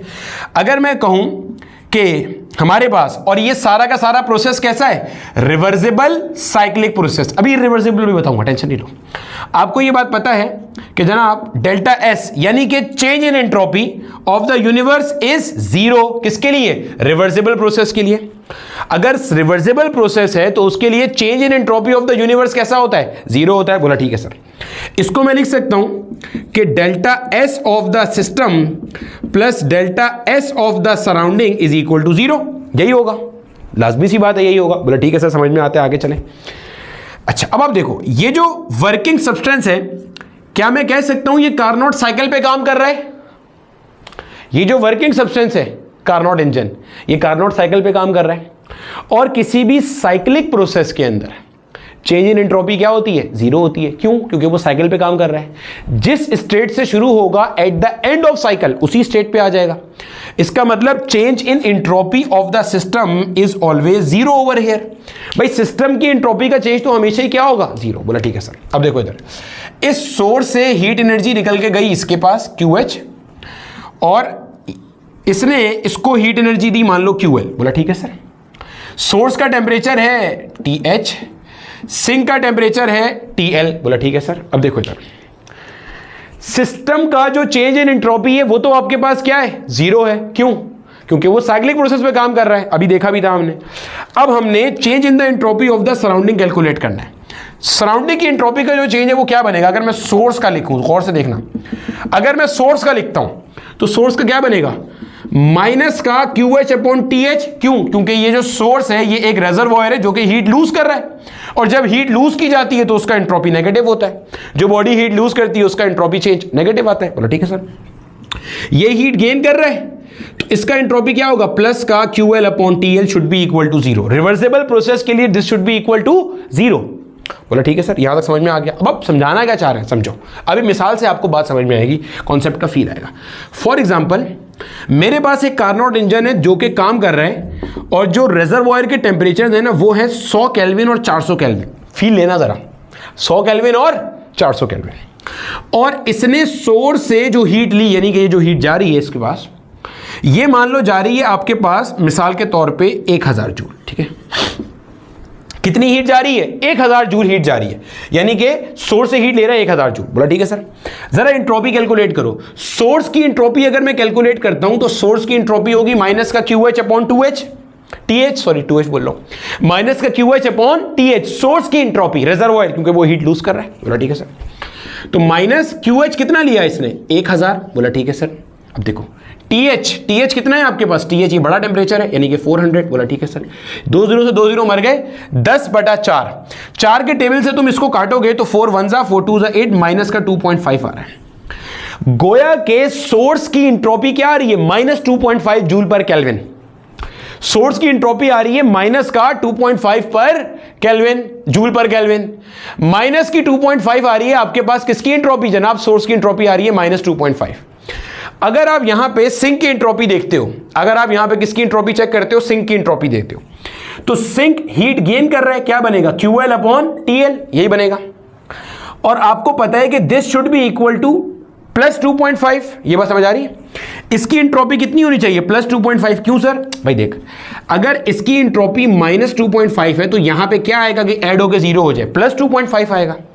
इसका मतलब इसकी एंट्रोपी प्लस 2.5 होनी चाहिए ना, तभी तो minus 2.5 plus 2.5 will give you 0। तो TL आपको कितना दिया हुआ है, जरा देखो यहां पे, TL आपको कितना दिया हुआ है, 100 केल्विन। बोला 100 केल्विन, ये हो गया 2.5। ये वहां जाके जरा मल्टीप्लाई करो, QL आपके पास कितना आ रहा है, 100 से मल्टीप्लाई करोगे 250 जूल आ रहा है। इसका मतलब समझते हो, इसका मतलब यह है कि अगर आपके पास एक आइडियल सिस्टम है, रिवर्सिबल प्रोसेस है, तो उस रिवर्सिबल प्रोसेस के अंदर भी अगर इस 400 केल्विन पे 1000 जूल हीट ली है तो 100 केल्विन को 250 जूल हीट आपको डिस्कार्ड लाजमी करनी पड़ेगी। क्यों, माइनस 2.5 प्लस 2.5 रिवर्सिबल प्रोसेस के अंदर ये ओवरऑल ऐड होके 0 आ रहा होगा, यानी कि 250 जूल की हीट एनर्जी सिंक को आपको अभी भी देनी है। कम से कम 250 तो आपको देनी ही देनी है इस वाले केस के अंदर। 250 से ज्यादा भी दे सकते हो, क्यों, क्योंकि इररिवर्सिबल प्रोसेस के अंदर जब आप इस वाली वैल्यू को बढ़ा सकते हो और इससे कम नहीं कर सकते। सोचो, अगर आपने सोच के देखो, अगर मान लो मैंने 250 के बजाय, सोचो थोड़ी देर के लिए, अगर मैंने 250 के बजाय 150 जूल की हीट एनर्जी डिस्कार्ड करी तो नुकसान क्या होगा इससे। देखो, जैसे ही मैं 150 जूल की हीट एनर्जी डिस्कार्ड करूंगा सिंक को, तो सिंक की एंट्रोपी क्या हो जाएगी, प्लस 150 डिवाइडेड बाय 100, क्योंकि सिंक का टेम्परेचर 100 लिया हुआ है। सॉल्व करोगे आंसर आता है प्लस का 1.5। अब इसकी एंट्रोपी थी माइनस 2.5, इसकी आ रही है प्लस 1.5। माइनस प्लस माइनस ये बड़ा है, नेट एंट्रोपी चेंज कितना बचेगा, माइनस का। और ये प्रोसेस पॉसिबल ही नहीं है, पॉसिबल ही नहीं होगा। क्यों, क्योंकि आपके पास यहां पे नेट चेंज इन एंट्रोपी कायनात की आ रही है negative, which is not possible. इसलिए मैं कह रहा हूं कम से कम इस वाले केस में कम से कम 250 जूल का आपको एनर्जी सिंक को देना पड़ेगा, तब जाके ये प्लस 2.5 माइनस 2.5 होगा। ये मैंने एक मिसाल ली थी सिर्फ इन टेम्परेचर पे समझाने के लिए, आप किसी भी टेम्परेचर पे कैलकुलेट कर सकते हो। अब सोचो थोड़ी देर के लिए, इमेजिन करो, अगर ये इररिवर्सिबल प्रोसेस होता, रिवर्सिबल ना होते, इररिवर्सिबल होते, तो इसका मतलब ये है कि इसका एंट्रोपी चेंज कैसा आता, पॉजिटिव आता, फिर चेंज 0 तो नहीं आता। तो इसका मतलब यहां पे जो पॉजिटिव एंट्रोपी थी वो माइनस 2.5 के मुकाबले में प्लस 2.5 से ज्यादा होती। तो प्लस 2.5 से ज्यादा होने का मतलब क्या है कि यहां पे जो हीट एनर्जी आप सिंक को दे रहे हो वो 250 जूल से ज्यादा है, 300 जूल है। अगर आप 300 जूल इस टेम्परेचर पे दोगे तो 300/100 कितना हो जाएगा, प्लस का 3। उस केस में चेंज इन एंट्रोपी कैसा आएगा, पॉजिटिव। सही है, फील आया कॉन्सेप्ट का। रिवर्सिबल प्रोसेस के केस के अंदर एक मिनिमम एनर्जी है जो सिंक को लाजमी देनी है, क्योंकि अगर आप नहीं दोगे तो change in entropy of the universe will become negative, which is not possible. ऐसा कार्नोट इंजन ही एग्जिस्ट नहीं कर सकता। ये रीजन है कि आपके पास दुनिया का कोई भी इंजन 100% एफिशिएंट नहीं होता। एक और तरह से समझाता हूं, देखो, मान लो थोड़ी देर के लिए कि सिंक एग्जिस्ट नहीं करता, सिंक एग्जिस्ट नहीं करता, बना लिया आपने इंजन, तो ये एंट्रोपी स्टेटमेंट को कैसे वायोलेट कर रहा है? जरा इसकी एंट्रोपी स्टेटमेंट लिखो। सोर्स की एंट्रोपी क्या है? माइनस का QH बटा TH, क्योंकि इसके पास से हीट निकल रही है। इस वर्किंग सब्सटेंस की सिस्टम का एंट्रोपी चेंज क्या है? 0, क्योंकि ये साइक्लिक प्रोसेस पे काम करता है। और सिंक को तो आपने माना है कि सिंक एग्जिस्ट ही नहीं करता। तो अगर आप गौर से देखो, overall change in entropy of the universe आपका कैसा आ रहा है? देखो गौर से, नेगेटिव आ रहा है। अगर आपने ये मान लिया कि आपका सिंक एग्जिस्ट नहीं करता, तो भाई ये जो सिस्टम है इसका तो एंट्रोपी चेंज वैसे ही 0 है, क्योंकि ये साइक्लिक प्रोसेस पे काम करता है। सिंक आपने खुद उड़ा दिया, इसका मतलब ये यहां से क्या कर रहा है? हीट ले रहा है। बोला ठीक है सर, हीट ले रहा है। अब जरा समझो, तो ओवरऑल आपके पास जो एंट्रोपी चेंज आ रहा है भाई साहब, वो कैसा आ रहा है? नेगेटिव आ रहा है। कैसा आ रहा है? नेगेटिव आ रहा है ये। तो कायनात का एंट्रोपी चेंज नेगेटिव हो गया, which is not possible according to the entropy statement of second law of thermodynamics. इसका मतलब ऐसा कार्नोट इंजन बनाना पॉसिबल ही नहीं है कि जिसके अंदर सिंक ना हो। ना सिर्फ ये, बल्कि हर सेट ऑफ टेम्परेचर पर एक मिनिमम वैल्यू है। जैसे इस सेट ऑफ टेम्परेचर के लिए ये मिनिमम वैल्यू है, ऐसे आप टेम्परेचर चेंज कर दो कोई और वैल्यू निकल आएगी। जैसे मिसाल के तौर पे मिसाल ले लेते हैं। मान लो मेरे पास एक कोई सिंक है जो कि 200 केल्विन पर है, और मेरा सोर्स है जो कि 800 केल्विन पर है। मैंने सोर्स से, मिसाल दे रहा हूं समझाने के लिए, मैंने सोर्स से मान लो 2000 जूल की हीट एनर्जी ली। बोला ठीक है सर, अब मुझे बताओ कि मिनिमम कितनी एनर्जी मुझे सिंक को देनी ही देनी है। तो भाई सोर्स की जरा चेक करो, सोर्स की आप जरा एंट्रोपी चेक करो। QH कितना है? 2000 माइनस का, क्योंकि वो निकल रहा है सोर्स से, और इसका टेम्परेचर क्या है? 800 केल्विन। ये 20 से 20 मर गया। बोला ठीक है सर, ये हो गया 2 10 20 और 2 4 8, यही आ रहा है, माइनस का 2.5 ही आ रहा है। ठीक है, तो इसका भी आंसर जब आप निकालोगे तो वो क्या आएगा? इसका मतलब यह कि अगर मेरा रिवर्सिबल साइक्लिक प्रोसेस है तो इसकी एंट्रोपी प्लस 2.5 होनी चाहिए या उससे ज्यादा होनी चाहिए अगर इरिवर्सिबल है तो। ठीक है, क्योंकि नेट चेंज पॉजिटिव आएगा इरिवर्सिबल में, प्लस 2.5 माइनस 2.5 0 हो जाएगा रिवर्सिबल में। अगर इरिवर्सिबल है तो ये वाली वैल्यू बड़ी होगी, तो इससे जब सॉल्व करूंगा तो कुछ ना कुछ पॉजिटिव बचेगा। QL अपॉन TL, और TL कितना दिया हुआ है आपको? 200 दिया हुआ है। 200 का मल्टीप्लाई करा दिमाग में, ये हो जाएगा मेरे पास 500 जूल। इसका मतलब ये हुआ कि आपने अगर 2000 जूल ली तो कम से कम 500 जूल तो आपको देनी ही देनी है, ताकि net change in entropy of the universe 0 हो जाए। ये तो कम से कम का दर्जा है। और रियल लाइफ में आपके पास क्या होंगे? सारे इरिवर्सिबल प्रोसेस होंगे। इसका मतलब ये जो आप सिंक को हीट दे रहे होगे ये इससे ज़्यादा होगी, क्योंकि फ्रिक्शन भी इन्वॉल्व है, वेस्टेज ऑफ एनर्जी भी हो रहा होगा। तो ये रीज़न है। ठीक है, क्योंकि अगर आप सिंक नहीं करते तो इसका मतलब net change in entropy of the universe is negative, which is not possible according to the entropy statement of the second law of thermodynamics। इसलिए कार्नोट इंजन आपका एग्जिस्ट नहीं कर सकता विदाउट सिंक। तो ओवरऑल हमने सीखा क्या? सेकेंड लॉ ऑफ थर्मोडायनेमिक्स से according no heat engine can exist that has an efficiency of 100%। अगले लेक्चर में हम रेफ्रिजरेटर का कॉन्सेप्ट पढ़ेंगे और उसके साथ हमारा ये चैप्टर अपने मंतकी अंजाम तक पहुंचेगा।